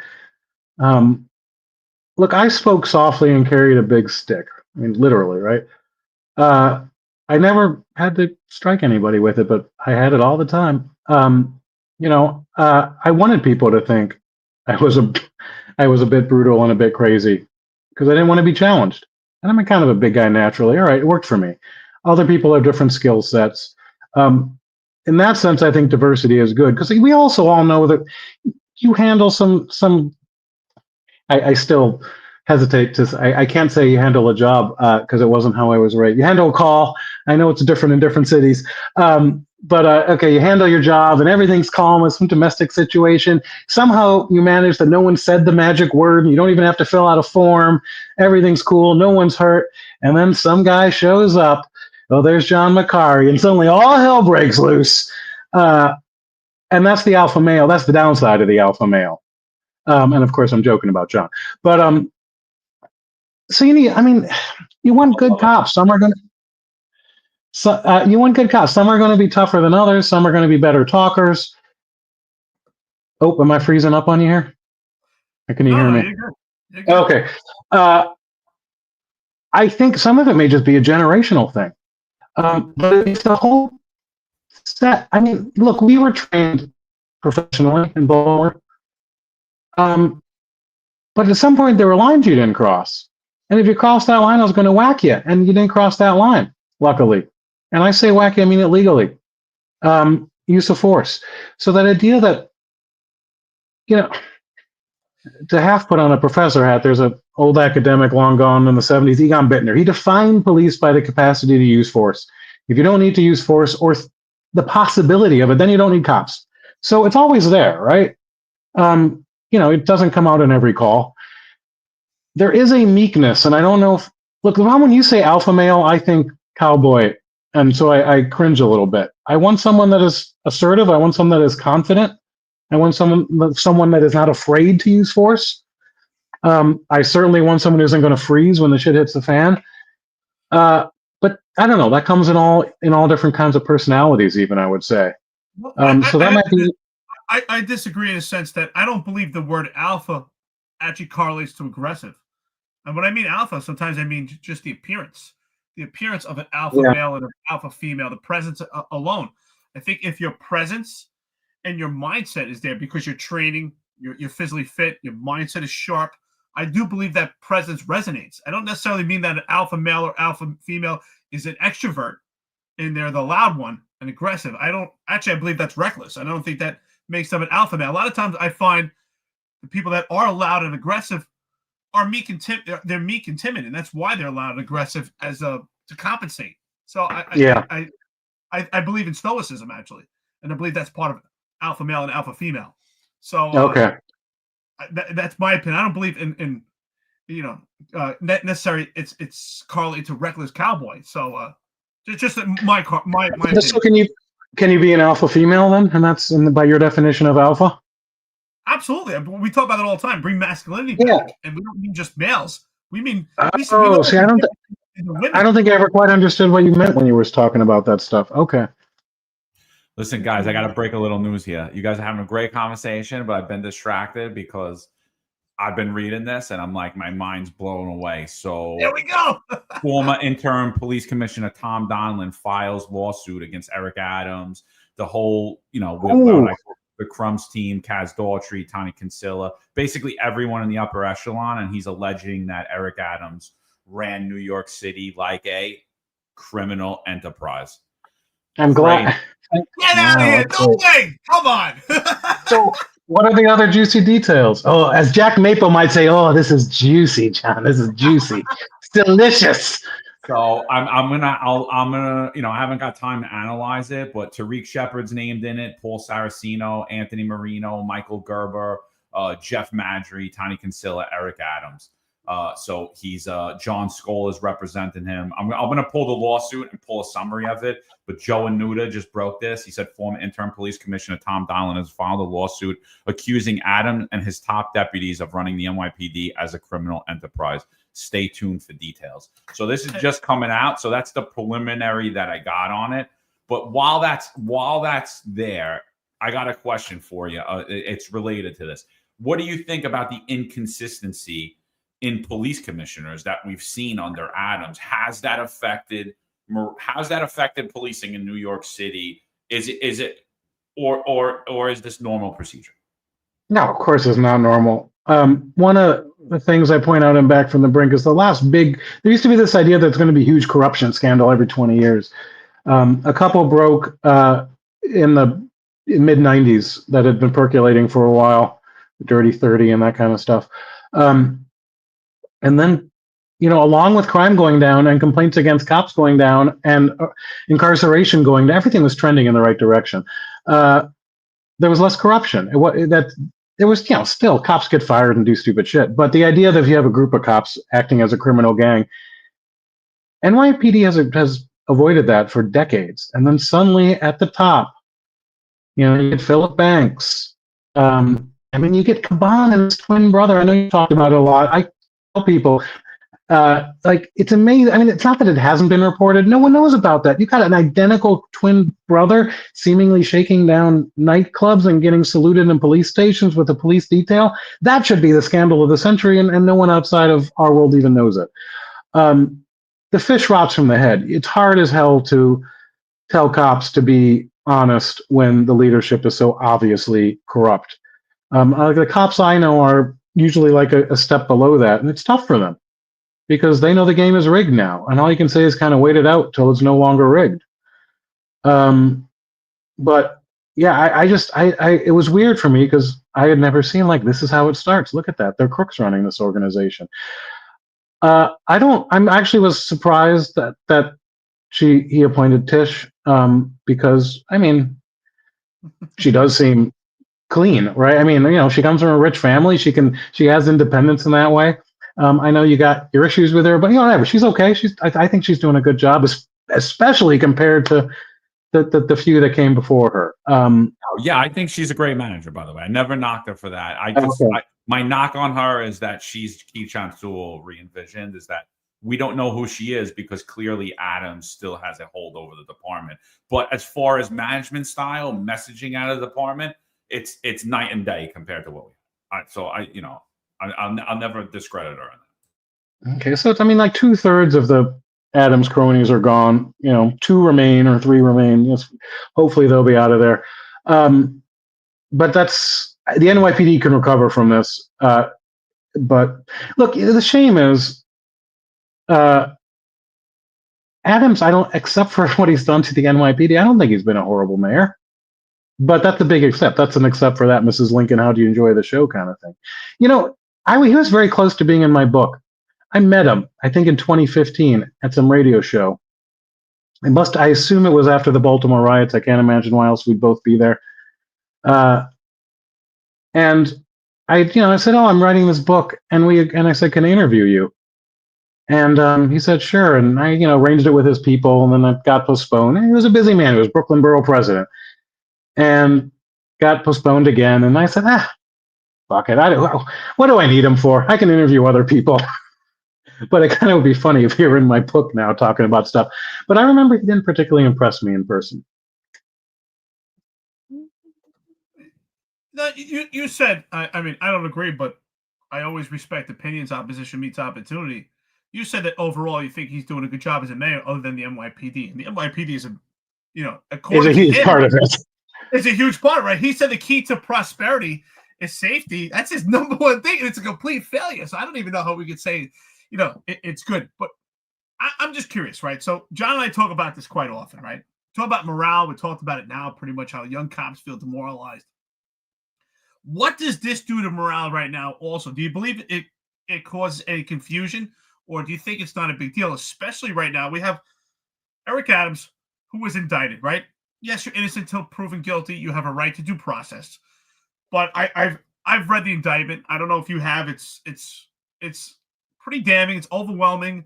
And the preponderance of evidence, I believe, is there. We also have this appearance of impropriety. We have numerous cronies by nepotism that have caused the city millions in allegations, particularly sexual allegations. And now we have a new lawsuit coming out from a former police commissioner. We have failed leadership. We have unprofessionalism by the leadership. And now we have the unions, the overwhelming majority, except we haven't heard from the PBA yet, that are going to endorse Eric Adams. What does that do for morale? What does that do for the rank and file? Is it confusing for them? Do you think it matters? Do you think the unions play a major role at this point? I don't know if it matters. It can't be good. Look, in as much as it does matter, it's bad. But does the average cop really care who's mayor? I don't know. Who's the last mayor cops liked was Ed Koch. Cops are always going to hate the mayor. Some for cause and some Prince. I mean, remember, cops hated Giuliani. That's a good point. That's a good point. Zeros for heroes, right? That's a good point. So I don't know if it matters. What matters is your working conditions. Yeah, your sergeant. How you're treated on the street matters. That's it. That's your world. Yeah, and I think there is a disconnect with cops too, because they don't relate the NYPD administration to the mayor either. Like, and so like, and overall, you always hate the mayor. Yeah, I agree, because Bloomberg, I would, although the city was great under him, I thought I thought New York City was like Disney World I'd vote for his fourth term right now. But like, the big soda gulps. I was like, what is this guy? This guy's crazy. Can you imagine? We were so blessed. We were complaining about not being able to get 64-ounce sodas. Oh, I'd love to go back to that era. And he was right about that. Damn it. Don't stop drinking all that sugar. He was. And you know what? The other thing he did that was great was the no smoking in the bars. And I pushed on him too. I was like, who the hell are you to tell people they can't smoke in a place or in a restaurant? And honestly, can I play your voice for a while? It's going to destroy the city. It's going to destroy the bars, the nightlife. It's an absolute disaster. I 100% agree. And it was fun. You know what? You would have saw back in the day a shirtless video. If we were doing this during the decade of Bloomberg, John would be shirtless, smoking a cigarette, saying, "What do you mean no smoking in bars?" Yeah, and dude, honestly, it improved the quality of life in New York City greatly. And the big gulps, he was right about. Why the hell does someone need to drink that much soda? It's terrible for you. And like he was putting in healthy food options, and I think it wasn't just cops, but yeah, no, totally. And good stuff. So sorry to break that news. I knew that threw us off, but like I just couldn't hold it. I was like, my brain was like, what the hell? It's always something, And I think that's the thing with policing. And you talk about it too in your book. It really is the greatest show on earth. So when I started to think, and I was like, I started to think out loud, and I was like, I think I'm gonna do a podcast about the NYPD, and people are like, nobody's gonna listen to that, and I'm like, everybody's gonna listen to that. I'm like, people love this. I mean, that's why there's so many cop shows. I had trouble. Do you know the story about getting this book published? I went through 3 publishers. The second one being Columbia University Press, and basically they didn't want to publish a book about policing that was seen as, I don't know, fair. Luckily, I kept failing up because Oxford Press is a better press, and I got a better contract out of it. But in that environment of recent, I had a completed book and was like, oh shit, what am I going to do with this book now? I don't know. You know what, Pete? We always like to get to know our guests, so let's have a little fun. Also, tell us, other than policing, being an academic, what's some of your hobbies? What are things you into? If there's what's your favorite movie? Like what's your favorite movie out there? The Blues Brothers. The Blues Brothers. Right now, where I am in Greece, there's an outdoor movie theater, which is a fabulous way to watch a movie. I watched the Bob Dylan flick the other night. That was great. So when people know that first of all, the beer that I broke was non-alcoholic, and it is 5 p.m. here, okay? So I'm allowed to do that. You do whatever you want. Yeah, but if it were at 4 a.m., I'd be a little suspicious, Eric. I fly all over the place. I laugh at your question because that's exactly what I ask my students in class. Like, I don't really care about the reading. Tell me what you do. I want to hear about your hobbies. I play racquetball at the West Side Y. That's one hobby. I play the auto harp, which is an instrument that almost nobody knows, at a bluegrass jam on Sunday in Queens. Here's the part I'm always afraid of mentioning. I love pigeons. I feed them on my roof every day. Not mine. Wild pigeons. They're sweet and soft, and if you don't like them, fuck you. I also like cooking. I'm a good cook. Do you have any thought on this? No, go ahead. Sir. No, go. What was that? Oh, I was going to say I waited tables for a long time before I was a cop because I came on the Baltimore City Department and I was 28 years old. I wasn't the oldest one, but older than average. I think that waiting tables was a great preparation for being a cop. The show must go on. You got to have great situational awareness, or at least a good. You don't have to. You're not going to get shot if you don't fill up a water glass. But a good waiter has great situational awareness, and perhaps most importantly, you learn to be polite to people you hate, and that is a really useful skill. Not that they deserve it, but because as a cop, it makes it makes your job easier. It's getting the job done. But what do you think is a good preparation for being a cop that is unrelated to policing? I think sales, baby. Oh, is that the same thing? Yeah, Sales, 100%. Like I interacted with so many people in sales. The other thing about sales is I was just having this conversation with someone who had a very successful career and then moved to like a more sales-based style to further their own business. Right? They never had to deal in the sales and the advertising. And they told me, like, they were like, oh, I called 30 people and they all rejected me. And I'm like, you called 30 people and you thought that somebody was going to say yeah to you? I'm like, you got to call like 5,000. If you would have told me you called 5,000, I would have said, okay, something's wrong here. So I think like sales prepares you to have these really in-depth conversations with people and catch people in all different times. They're in a rush, they're in a bad mood, they're in a good mood, they're in a pleasant mood, and you learn how to read the conversation and direct the conversation. And you learn how to feel defeated, you learn how to feel rejected. And I think once you put those emotions aside, I think sales, you're able to, when you get good at sales, you're able to take your emotions out of it. You're like, hey, this is my job. Most of my job is weeding through this rejection and getting to know these people and just getting the information I need to get out there. Maybe I don't change their mind. Maybe I don't convince them to make a sale, but I just want to leave a lasting impression on this person about myself. And I think that helped me so greatly having that. I think that coupled with my upbringing, being a New York City kid, being out in the streets, hanging out in the park, I think that honestly gave me a great communication skills where I was able to communicate with literally anybody and keep my emotions out of it. And I thought sales was great. Eric, why'd you say sales? Oh, I think car salesman number one. We said sales because a car salesman, you're not really necessary. First of all, you have to know your product, right?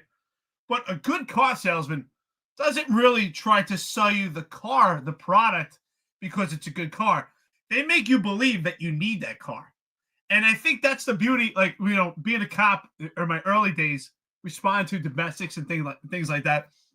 And I used to say, even being young on the job, right? When you go to a domestic, you learn the ability to marry people, to divorce them. You're basically selling them of why they need to fix this. And I think car salesmen, I think they're spot on. And also, car salesmen are held to not necessarily a quota, but you have to be activity driven, right? You have to, if you don't sell a car, are you really a car salesman? You can't go 3 months and not sell a car.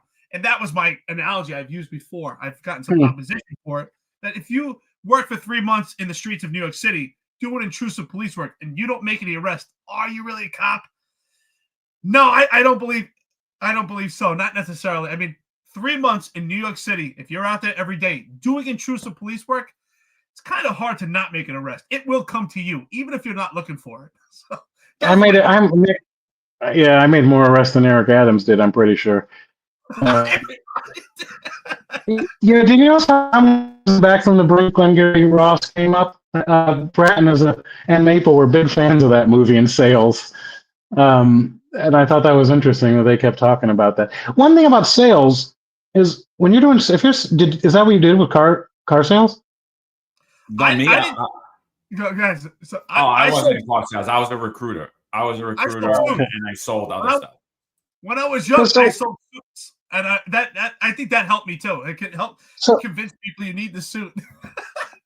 Whatever. So you have. What's interesting is you have. If you're doing sales, if you're doing recruitment, your goal is to get signature on a piece of paper, right? How you get there, as long as it's ethical, you can take different tactics. I mean, as long as a cop, like I wanted this guy, like I know when this ends, you're going to be in handcuffs. I know that right now. Okay, that's my goal. how I get you in those handcuffs, like sometimes it's through brute force. Sometimes I say, hey, can I talk to you out here? Get them out of the room with their friends. I mean, they're different ways, but you stay goal focused. It's not that my goal is to dominate him, though that might be a means. It's I want to get at the end. This is what I want, and I usually got it. And that, I guess, is what sales is about. Yeah. I think sales is you're being influential to people, making them feel like, hey, you need this product, right? Good salesman doesn't say, hey, buy this product, it's so great. Like, hey, how you doing? Pete, how you doing? Oh, Pete, it's a pleasure to meet you. It's an opportunity. Exactly. There's different avenues to it, and you smooth it into it. It's almost like dating. I feel like I hated sales, by the way. I did it briefly. Hated it. It was the rejection I couldn't handle, I think. I was doing it on the street, and I hate when people come up to me on the street, even if you're doing something good. The other thing that I think someone said it, I can't remember who the hell it was, but they were like, "Oh, you get Starbucks baristas," and I'm like, that's actually a pretty good profession, right? Especially if you're a barista, you're in a busy, high-paced environment. You get all these personalities walking in. I want this. I want that. And I'm like, I think a Starbucks barista would make a good cocktail. We tried for a long time. We have any or we don't, but I guarantee if we do, they're very good communicators. I guarantee it. The young woman who worked at the Dunkin' Donuts on Orleans Street in East Baltimore, we'd all go there at the start of our shift if we could, and she knew our orders. She was organized, and we tried to get her to become a dispatcher because she would have been a great dispatcher. And she said she couldn't take the pay cut.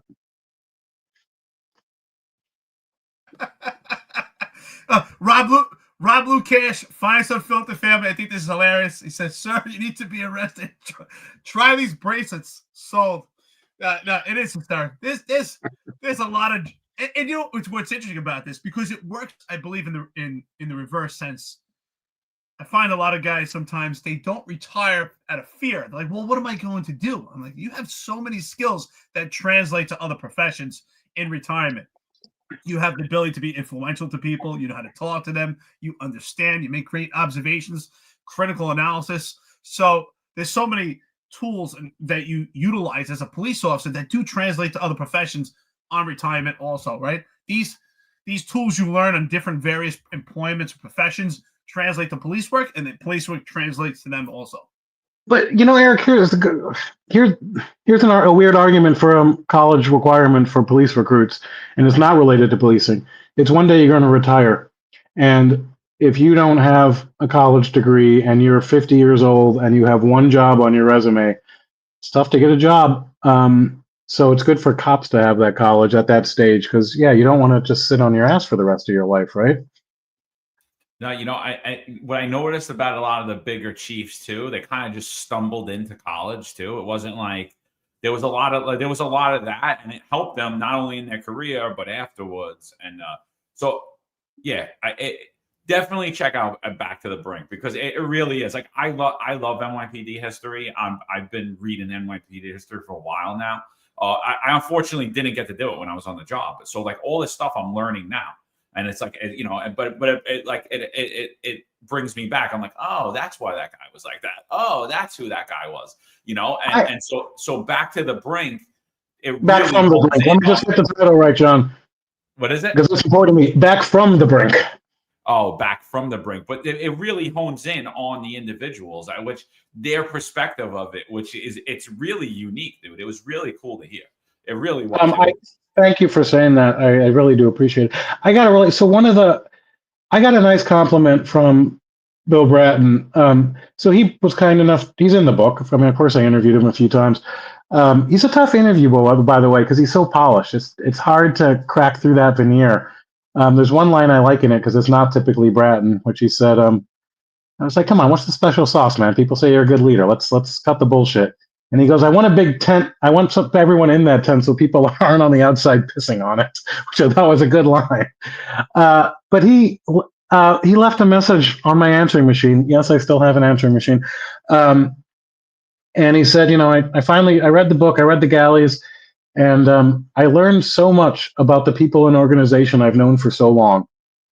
And coming from him, that means something because, he was there. He knows that part better than me, but I don't think he knows that Mike Julian's background and the drug addiction in his family and what he had to deal with. And I mean, I started every interview with, what did your parents do? And that's sometimes, why are you asking me that? Because I want to show where you come from. I want to humanize you, and I want to show what type of people become police officers. So, yeah, anyway. I'm glad you picked up on a lot of that because yes, primarily it is about the crime drop, but it's a good read, and I want people to see the human beings and the men and women who are in it.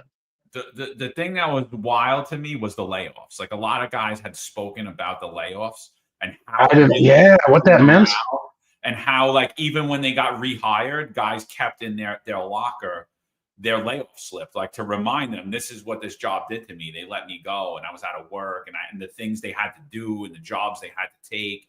And then I remember that was Campisi talking. And then I think it was also Campisi when he talked about the cop had like his grandfather's revolver, and it was like a historical gun, and he had to turn it in. And so he's telling the desk sergeant, we keep this in the box? And the desk sergeants are annoyed. They're like, they don't want to take their guns and their shields. And they're like, get out of here. They're annoyed they have to do the paperwork, but these guys are getting laid off. And he takes like his grandfather's gun, he just throws it in the box and throws the shield in there. And like how it was like morally defeating to like everyone that was there. So like it was the little anecdotes like that added to the facts around the crime drop as well. That I honestly thought it was brilliant. I was like, wow, I wish this was all recorded. Honestly, I wish it was a documentary style because I think it would be. That's what I was going for, and I do have the recordings. If you do want a documentary, by the way, it's not just about policing, but it's new, called Drop Dead City. It's pretty good. It talks about that fiscal crisis, and because I researched it so much, I mean, it's a humble brag. I didn't learn that much, but what was great is I got to put faces and voices to these people that I read about during the crisis at the time. But yeah, that was I think the worst the city ever was. And no one thought it would happen, and it did. Pete, you got a great background. I mean, you grew up in Chicago, worked as a cop in Baltimore. Now you're a professor in New York. So, what's your baseball team? I'm curious now. I mean, the Cubs beat the Yankees. The Cubs smacked the Yankees the other day. I read that a lot of the country. I would have seen that. I'm a Cubs fan in my heart. I used to work. For 1 year. I worked at Wrigley Field as an usher in 1988. I went there with my grandfather. The classic story. I still love baseball. I don't follow it the past few years. There's too many ads during the game and stuff. But I tried to. Here's the problem, Eric. I lived in Boston. I lived in Baltimore. I was a National League fan. If there's one thing I learned is that the Yankees suck. So I can never root for the Yankees. Now, I live in Queens. I've tried to warm to the Mets. I grew up. There were the big rivals in the Cubs and Mets. You had Dwight Gooden and Darryl Strawberry. I'm still bitter about 1969, and I wasn't alive yet. I just it's hard. It doesn't hit the same way. But certainly Mets over Yankees. But deep down, I'm still a Cubs fan.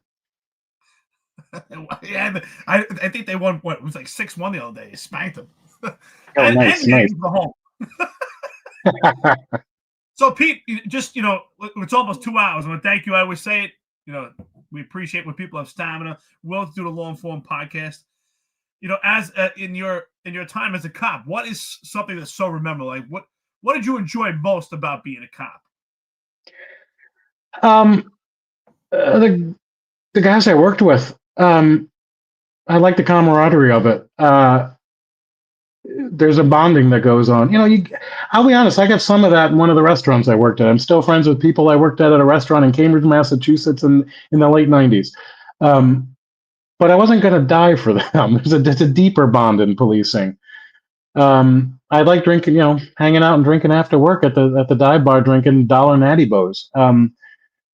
That was, because I didn't know anybody in the city and wasn't from Baltimore like that. It was my entire life was the cop world. And I missed that part. I'm closer to some of them than I am to professors, despite having worked, as a professor for 20 years now. As a job, I don't know. Maybe I wasn't cut out for it. Some people, go to work. I started to see myself getting burnt out a little bit after a very brief time, clearing the same corners, dealing with the same shit day after day. Yeah, in individual calls, I could do good, but I knew I wasn't saving the world. Of course, had I stayed there, I wouldn't have stayed, in patrol on the midnight shift either. So I would have done other stuff. One of the cops I worked with who was in field training, and he said, "You're not a real cop." I said, "What do you mean?" And he said, "You do the job. You're a cop. I'm not that's not where I'm going." He said, "But you can quit, and I can't. So you don't know what it's like." And I said, "Good point." Because he was locked in with his pension. He had enough years on that it was, he could quit, but it was financially impossible. That's part of the job too. I don't know. So yeah, I had the luxury of having the choice not to stay, which is a nice luxury to have. That said, if I'd stayed, I'd be retiring right about now and would have a nice pension. So I don't know. There's an NYPD cop. He's a comedian, Puerto Rican kid. I can't think of his name, but he's very successful. I'm going to get his name, and I'm going to have to tell you guys on Friday because I can't remember it right now. But he was on a podcast recently, and he starts talking about how his sergeant used to take him down into like the subway tunnels and make him lock up like the smelliest homeless guys if he didn't have arrests.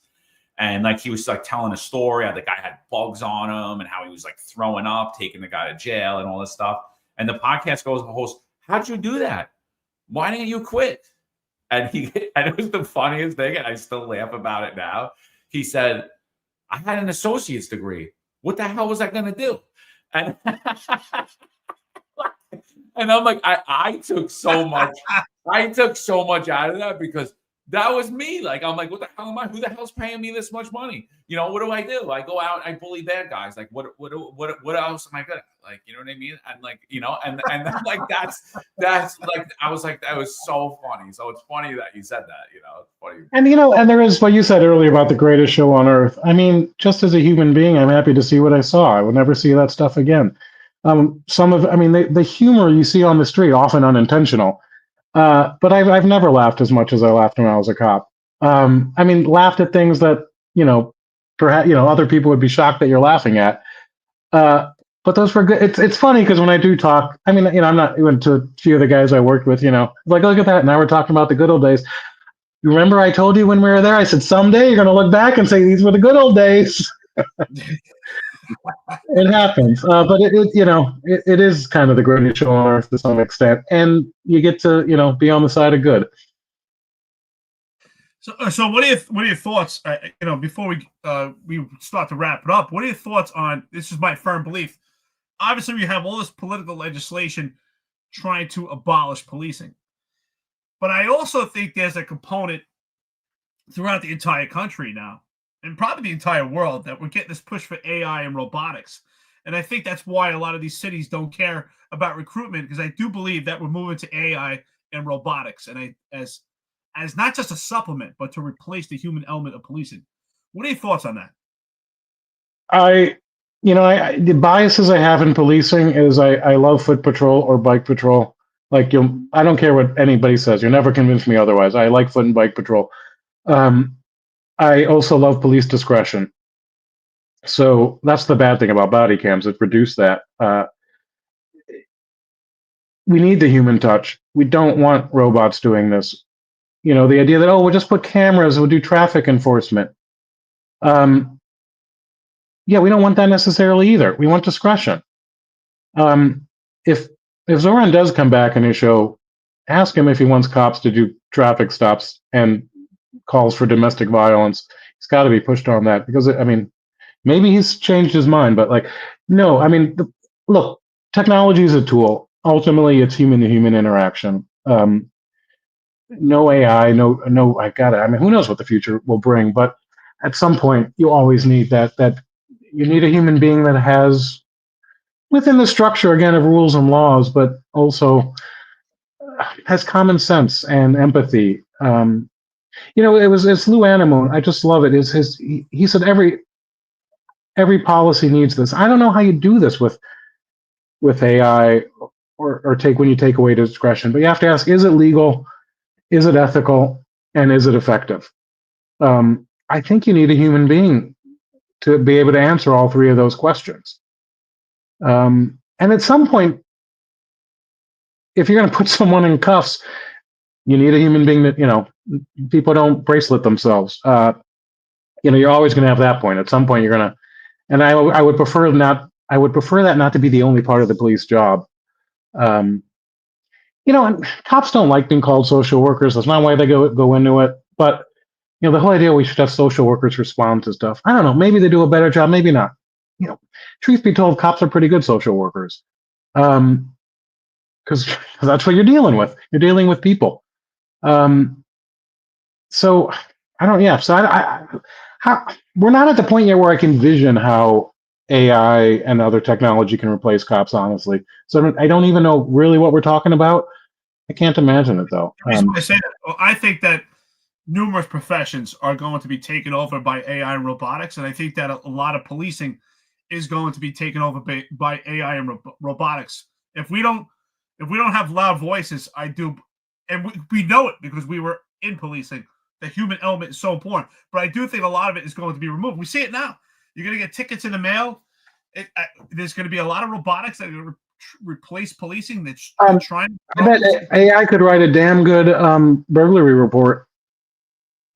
Yeah, there is some great. It's great as a supplement. I think it's great to supplement the human element. The human element should be the hierarchy and the pecking order of policing. But I think what I'm scared about is I think we're moving away from that. We might be. I got no answer. They're going to replace my job before they're going to replace policing, though, I think, with AI. So, yeah, analytics is definitely going that way. Microsoft Buy, all that stuff. It's pretty wild. But it's interesting that you guys are bringing that up because I was out last night. I was in Bay Ridge, and I was actually out with a bunch of firemen, and they were talking about how the push for technology in the FDNY specifically, and they're like, it doesn't even make sense. There's just this huge push. It's actually making things worse. It's like it's all this added put, and they're like, we don't understand what's happening. So I think it's not. I think I agree with you, Eric. It's not just in policing. It's everything. And the one thing I brought up was I don't know if you guys seen there was Far Rockaway, obviously always the Rockaway, the beaches. There's a lot of riptides there. That water is dangerous, man. And the one thing I brought up, I was like, did you guys see the rescue the other day? Like, we have the drones there. But that's not what saved a woman. It was actually a people forming a human chain that got this woman out of the water. And I'm like, that's where we miss. Like, is technology good? Yeah. I mean, could it help? Yeah, but it's supplemental. It shouldn't be used to replace. Like, we don't need lifeguards because we have these drones. It's like, nah, man, that drone coming over with Eric Adams' voice telling you remain calm. That's not what's going to save you. You know what I mean? That thing. It was the people that were there, and I was like, if it's Kaz though, he'd save him, right? Oh, Kaz will definitely save him, 100%. But yeah, I thought if any of you guys didn't see that rescue, I'll post it online. No, I heard it rained the other day. That's all I know. That was impressive. I'm waiting for a Kaz Daughtry lifeguard saving video. Him and his bathing suit. It'll be like 90210 with him jumping in, swimming out, the crowd chanting. You know what was great about the rescue? The lead guy that was taking the woman out of the water, her friend was trying to help her, right? And the lead guy was cursing at the girl's friend, saying, "Get the F out of here. Get the F out of here. You're making this worse." And the friend who's coming over to try to interfere to help her, he falls. He almost goes in the water. And the lead guy is like, "Get the F out of here, you idiot." And he's flipping out. And I'm like, that's police work, man. You are in chaos. You're trying to make sense of it. You're trying to keep people's life. Like he protected that guy's life. He's going to get a CCRB complaint now. But I mean, well, he's not a cop. He's not a cop, the dude. Oh, he's just a that's okay. cop. He can do whatever. But if that was a cop, he would be demonized. And I'm like, that guy did a great job. And I'm like, that was me so many times. It's not because I wanted to curse. It's just you're trying to save someone's life. You're trying to protect somebody else's life. You're trying not to die yourself. And your emotions is so high. A great video. I actually got to get it. I wish I had it up right now. Great video. It's funny you say that, right? Because one time I'll never forget one of my many CCRBs. But we had this big brawl, and it was this woman that was she kept antagonizing the crowd, and I was like, we got to put her in cuffs, and then we could calm this crowd down. So we put this lady in cuffs. Of course, she's a woman, and we're not pushing her hard, trying to get her in the car. She would not get in the car, and she told me to suck her so and so like 50 times, and we couldn't get her in the car. Like, she stiffened up her body. Obviously, I'm not going to punch her, and she's in cuffs. You know how hard it is to get someone in the car when they stiffen up their body. And I'm like, and finally at some point, I'm like, get the fuck in the car. So when we went to CCRB, all they did was like, in 54 seconds or whatever, they're like, was this you? I'm like, yeah, that's me. But they would not play and would not go back to the 53 seconds before that. Well, she told me to suck her so-and-so 50-something times. That they completely ignored. And like, why did you say, get the F in the car? I'm like, well, wouldn't you? Like, I got to put emphasis on this. She just told me to suck her so-and-so 50 times. CCRB is another huge problem. Obviously, you know how I feel about it. But what are your thoughts on CCRB? I'm curious. Well, it shouldn't be staying on your permanent record, absolutely. But I mean, there does have to be oversight at some point. I mean, I would just put that out there to start with. The weird part is CCRB isn't as bad as many other cities. But that's not saying much. Look, the Supreme Court says cops should be judged by cops, a reasonable cop at the time, given the totality of the circumstances, and not by people with 20/20 hindsight. And that's exactly what CCRB is. There are many review boards that would exclude me because 25 years ago, for a brief period of time, I served as a police officer. Well, why would you not want that experience and knowledge in someone analyzing behavior? We'd never accept that in any other field. You wouldn't have non-professors evaluate professors in the classroom, doctors. So you need some point of oversight that doesn't end up getting dominated by anti-policing people. And you also have to take into account that, if you don't work, you can't get in trouble. And we want cops to work. So yeah, you have say, you got 3 CCRBs and this kicks in. No, you gotta have some other denominator, how many interactions, how many arrests, because some people are always going to complain. But the completely unfounded ones, the made up ones, the one that never happened, like in that case you just mentioned, yeah, they should look at the totality and say, okay, he tried other means. It's a mild form of escalation. That's fine. But then there's so many where it's just fiction. And you got to strike those totally. You mentioned before, if you get an accusation, you set yourself up for a lawsuit. Future, other departments will say, "Oh, what's this? It wasn't, it wasn't." I forget the terminology that you mentioned now to use. The officer wasn't acquitted. So it's just not clear. Whatever that term is, it's got to be better, but it's not going to get better anytime soon. I don't think. Remember that police, as it's remembered as the police riot, but under Dinkins, that was really just an anti-Dink at City Hall when they stormed City Hall. That was really about hatred of Dinkins after Crown Heights, after Washington Heights, and the way Dinkins handled that. But it was nominally about CCRB. That was what the original protest was called for. Right, because he created CCRB as its own independent watchdog. You guys, dare I say, bitch a lot. How would you set up? What's your solution? Accountability. It's super easy, dude. It's super easy. Have an agency that's unbiased, that's not willing and looking to survive. A competent agency that could actually go through the complaints, have time to read the complaints, and take an unbiased point of view. I mean, the director of the CCRB, not the executive director, but the chair of the CCRB, the last one, now we only have an acting one, she said it. We do not look at the totality of the circumstance. We are the civilian complaint review board, basically saying we don't care about the truth. We need to justify ourselves as an agency, and we're doing reverse engineered investigations. And we see it time and time again and over again. Again, we labeled out the 4 cops the 3 cops in the 113 that were substantiated by the CCRB for engaging in bias-based policing or racial profiling. And the person that the CCRB was using as the complainant said, "I don't believe that they racially profiled." I mean, if that's not like mind blowing, and I seen it myself when I was the CCRB liaison. I watched a lieutenant and a cop get substantiated charges The guy that they stopped didn't even complain. A third party called in and said, this guy got stopped by the police. They racially profiled him. He got stopped by the police. They got stopped for a bad stop. The complainant's words were, I have no problem with the police. They were doing their job. And okay, that's a great vision. That's a great vision. I mean that. But the question is, how do you get there? I mean, that could be the CCRB. Who appoints the members? How do you keep it independent? How do you keep it from being dominated by either people who will never criticize the police or will only criticize the police? There's always going to be a level of bias to it. But like I said, it's not a properly funded agency. It's an agency looking to survive. It's an agency looking to protect itself and to grow and to further. And so the thing is, they're not able to keep up with the work that they're given. And honestly, they just look inept and incompetent. And the more they're seeking to justify their existence, the more biased and the more incompetent they look. And so, like, it's not a properly funded agency. I honestly don't.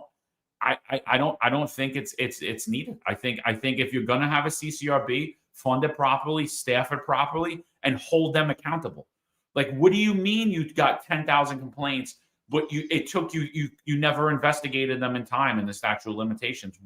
I don't understand what you're talking about, And so that's the problem, is they're just continuously seeking to justify because they're understaffed, underfunded, and as they're seeking to show that they're needed and they need more funding, they're just making themselves worse, and they're hurting cops. And honestly, they're not doing anything to protect public safety, because when it comes down to cops who are severely heavy-handed, like we've seen in the case of the CRT team, the police commission is stepping in and saying, "Oh, no, we're not doing nothing with that. We're not. It's okay that cop curb stomped you or stepped on your head or punched you for absolutely no reason while you were handcuffed. We're not going to do anything with that." And then it's like, well, they're useless. They're a toothless agency. Yeah, well, that's a great point. So I've never said that I'm against oversight, and I do believe that police officers have a lot of responsibility, power, and with that comes accountability. I say it all the time. It's probably the only profession you could walk across the street and say, "Hey guys, I'm going to get a cup of coffee," and that cup of coffee leads, you end up into a shooting. God forbid, have to take someone's life, right? Getting a cup of coffee. So yes, you have to have the ability to be accountable and explain why you use the power and authority that you have to take, God forbid, in the ultimate last resort is taking a life. But I think what CCRB needs is balance. And that's where we're lacking. It's just completely tipped the scales that it's comprised of people that are just have a complete bias and disdain for police work. And we need balance. But no one here disagrees with you. So how do we get there? That's what I want the answer, because I want to steal it from you when people ask me, because I don't got the answer. How do we have a good oversight board? I would love to see the majority of the Civilian Complaint Review Board comprised of retirees or comprised of people like yourself that have a law enforcement background. And I think it's necessary, because you said it earlier in this interview that sometimes when people view body cameras, especially if you don't have police experience, you may not see what police officers see. You may not feel that there is a threat because you didn't see the threat. And I think that's what happens a lot with the civilians. And obviously, being the most complained cop, I sat through numerous interrogations, and they just wouldn't understand threats. They didn't understand the nomenclature of a police scenario, and they couldn't foresee it because they weren't in that situation themselves, which is why I always say they suffer from the Dunning-Kruger effect. The least you know about a subject, the more that you think you could do it. And when you look at body cameras, especially, I think that really distorted it. It's a flat plane. It doesn't give you the total dynamics, and it gives you a different lens. If I'm involved in an incident, the way I see it is far different if I'm looking at it from a body camera footage. And what's different about policing, what's important, it's actually what you feel, which is why the Connor versus Graham is so important, because it's based on real time, not watching something 6 months or 18 months later in a calm, controlled environment where you don't feel the same thing. This is not a horror movie putting on a production to try to get you to feel it. So I think that's the problem in these cases, unfortunately. And we've shown numerous times the evidence where Civilian Complaint Review Board testifies is that it's heavily weighed on the civilian's perspective. And what the Civilian Complaint Review Board should find a determination that either finds the civilian at fault, the police at fault, or somewhere we can be educated. It should also be to protect police officers from false accusations as well. And we don't see that at all. Yeah, the false accusation part would cut, half of it, and then we can deal with the rest in a better way. But here's the problem if you actually say that cops are innocent of the charge, because there is going to be another category of undeterminable, and you don't want the cops in that category to be like, oh, well, you're not innocent, so you must have been partly guilty. Like, it might be better to have a broad category that covers everybody, because otherwise, if there is one that is clearly 100% innocent, then people would start questioning the next one. You see what I'm saying? Does that make sense?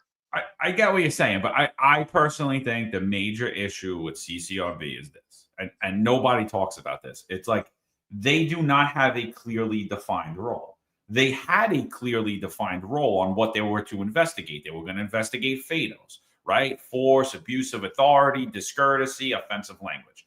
That's what it was.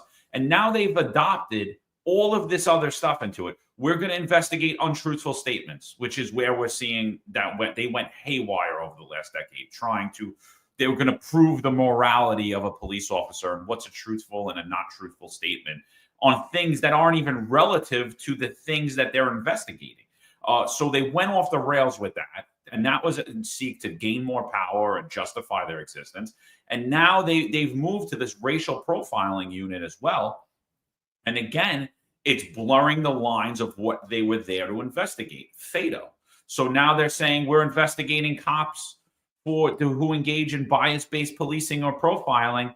And I haven't heard one person and I've spoken to a lot of people across the country that's investigating this, that I actually believe actually has any evidence that they could prove anybody is racially profiling or engaging in bias-based policing. I think it's all subjective. It's all conjecture. Again, that's blurring the lines of what they do. It's them seeking to seeking for them to justify their existence and try to grow further as an agency.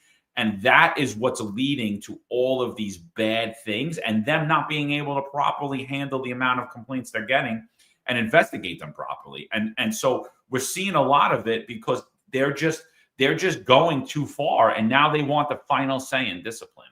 And I'm like, again, so what is that? Is that IAB or is that the Inspector General? Is that DOI?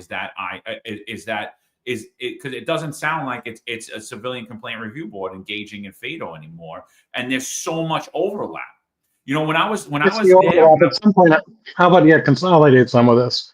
When I was in IAB, dude, they were trying to get case shootings. They were trying to get ballistics. I'm like, how do you know how to read a ballistics report? I've been a cop for 15 years. I don't know how to read a ballistic report. How the hell do you know what a ballistic? You're not getting it. You're not getting it. And I think now they get the FID cases, which they shouldn't get. And legal was like, I don't know, they should get it, blah, blah, blah. I'm going to defer to you. We identified that, remember? When Caban was like, what are you deferring to me for? I'm a sergeant. Like, you're the NYPD, you're in charge of legal in the NYPD. Don't defer to me. I'm deferring to you. Like, I'm not the expert on this. I'm saying that they shouldn't get it. Like, I shouldn't get it. You know what I mean? I'm not investigating the shooting, but now we have FID investigating the shooting, IAB taking a portion of the case, inspections taking another portion of the case, CCRB taking another portion of the case. And it's like, dude, what the hell's going on here? It's like, it's like there's so much overlap and unnecessary investigation. And CCRB to me isn't looking for the truth. They're looking to justify themselves. And that's where we're going, Ben.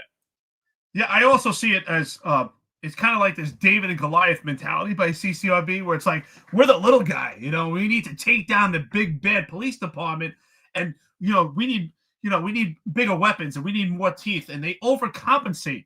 And their job is not to topple the NYPD and to topple cop. Their job is supposed to be an outside perspective to view an incident and determine what happened. Was there any wrongdoing or not? But that's not what they're doing. It's completely, how does this David and Goliath mentality of how does the Civilian Complaint Review Board topple this police department? And then that's for every police officer in any rank that's involved in a complaint. You're already found guilty. They try to reverse engineer it, where they determine your guilt and then backtrack their investigation. That's another huge problem. And we've heard them say it. They've testified to city council. That's exactly what they do. Yeah, and there was that move to say not allowed to look at your body cams before writing a report and that kind of stuff. I mean, but they're not trying to improve policing. It just that's the eternal struggle there between light and darkness, I guess. I don't. Yeah, you got to keep them out of political power is the problem, and we're failing at that. All right, Pete. Listen, we know you're in Greece. We don't want to keep you. Anything we missed here? Anything you want to highlight before you get out of here? Good God, man, 2.5 hours. This is more than a college class. I'll say. Though, shout out to my former student, whoever that was. I saw a comment down there from one of them. I appreciate that. No, it's been great. I mean, I reached out to you so I could come on here, and I appreciate you letting me on. And look, I don't always agree with you, but as you know, you give people a fair shake. And what else can you ask for? Well, you got to say one thing. You're in Greece before you go. You got to say Opa. Opa! Look, I already broke the bottle. Now I got to still clean up the showers. Yeah. So, listen, Pete, almost 2.5 hours. Hell of a stamina. Thank you so much for your perspective, your honesty. And I appreciate that some things you said you agree, you don't agree. That's what we want, honesty. We want this unfiltered. It's a pleasure to have you here. You're welcome back anytime if you ever want to come on for a roundtable. We really appreciate it. Michael Freed says, excellent podcast, a great interview. Yeah, you were a great guest. It's a pleasure to have you here, Pete. I didn't get your book yet. I plan on getting it. I'm going to read it. I appreciate that. Look, it ain't. I'm hope the good. No, it's not good news. It's not selling much right now. So any sales that come in the next few days, I can thank you guys for. But if anyone's still listening to this at this point, buy back From The Brink. Come on, hardcover, electronic. As I joked before, audio for the cops who don't read or cops who can't read. It's all out there. And it's a good read. So, Pete, with that being said, please plug your book and tell people where they can find it, where they can make the purchase. The easiest place is Amazon. It's also at Quimby's NYC at Metropolitan Avenue. He's a friend of mine, so he stocks it. But really, Amazon is the place to go for all the versions. I don't know. It's not in stock in many bookstores, and I know you can order it, I'm sure. But it's it covers the NYPD from roughly 1975, from the Francis Tavern bombing and the layoffs up through the 1990s. But the focus is what the cops did to reduce crime, and it tells a slice of New York City history. I mean, I have had Don Cobbs read and go, I didn't think I'd be interested. But primarily, I want it to be a fun read. I'm writing it for the reader, and so far, the feedback has been good. It got a great review in the New York Post, and in fact, sold out, unfortunately, so no one could buy it that month. But it's available, and both the New York Post and the Wall Street Journal loved it. Back From The Brink, and thanks for letting me plug it. Yeah, no, absolutely. No, definitely get out there and buy it. It's a great book. It's a great listen to, honestly. Even though it's not Pete that's narrating, it sounds just like him. Like I literally, I'm not kidding, like 3 times. I'm like, this is him. Like, and I wish I could have used the original voices, because I mean, the way that Louis Anemone talks, the way that Steve Hill talks, Billy Gore, I mean, you lose some of that, but what can you do? He does do a good job. He does do a good job, honestly. And like that's my biggest knock on audiobooks is like sometimes they're monotone, and it's just like I preview it before I buy it. I listen to it first. I'm like, could I tolerate this person's voice for the next 12 hours? Like, as I go through the book for a few weeks, right? Like or even a week, depending what it is, how long. And honestly, it sounds like it's you, so it's completely. He is a New Yorker, which helps, I think. I don't have any control over that, but they did. I told them how to pronounce names and gave him that, and I think he did a great job. No, I thought. I say that only because of what you're saying, and then someone else will listen to it. Okay. Pete, I don't think you want to go back to your vacation. I think you're having a good time. I'm going to go jump. I'm going to go. First, I got to clean up this mess I made. My wife's not going to be happy about our hotel room. Shattered glass and beer and beer everywhere. But I'm going to go jump in the water and have a good time here. All right, brother. Enjoy. Listen, definitely come back on. Let's argue some politics. We can go over the mayoral race. Like, definitely come back on. We'll do a roundtable. So. Well, we know you're going to vote for Eric Adams. So. No, I didn't say that. You heard it here, folks. You only know who I'm not going to vote for, and the others, I don't know. You heard it here, folks. We broke. That's right. Peter Moskos, back from the brink. Outstanding guest. You heard it here today. Please, if you missed the entire interview, it is recorded, of course. And then today, of course, It's Wednesday. We have tonight the executive perspective. So check that out. It's always good. I love that, by the way. I like that executive perspective. Did you know those two? They're great guys, No. by the way. No, Okay. Yeah. they should be in my book. Pete, last thing before you go, give us a critique of the podcast. What are your thoughts? Overall or this one? No, overall. Like overall, Yeah. like, what do you think? Like I know you disagree with us a lot, so like what are your thoughts about it? Here are my thoughts. Whatever you're saying in 2.5 hours, you probably could have done it in an hour, and then I could listen to it all. I don't got 2.5 hours every day. So, yeah, that's my perspective. But it's good stuff. Oh, come on. You got to live a little more than that. That's all right. Now we appreciate it. Pete, have a good time out in Greece. What a pleasure. We'll see you back here. I'm sure we're going to have you on a round table. What a pleasure. Check out Peter Moskos. You got it, brother. Take care. Thank you. All right, fine. So Filter, we'll be back at you. 17:05. Jump back in. Executive perspective. There's a handful of retired officers that don't live in the state that have a lot to say about the dream team, as I like to call it. All of a sudden, they retire and have a master plan on how to fight crime, but nothing to contribute when they were here. They want to come back and be part of the dream team. What can I say?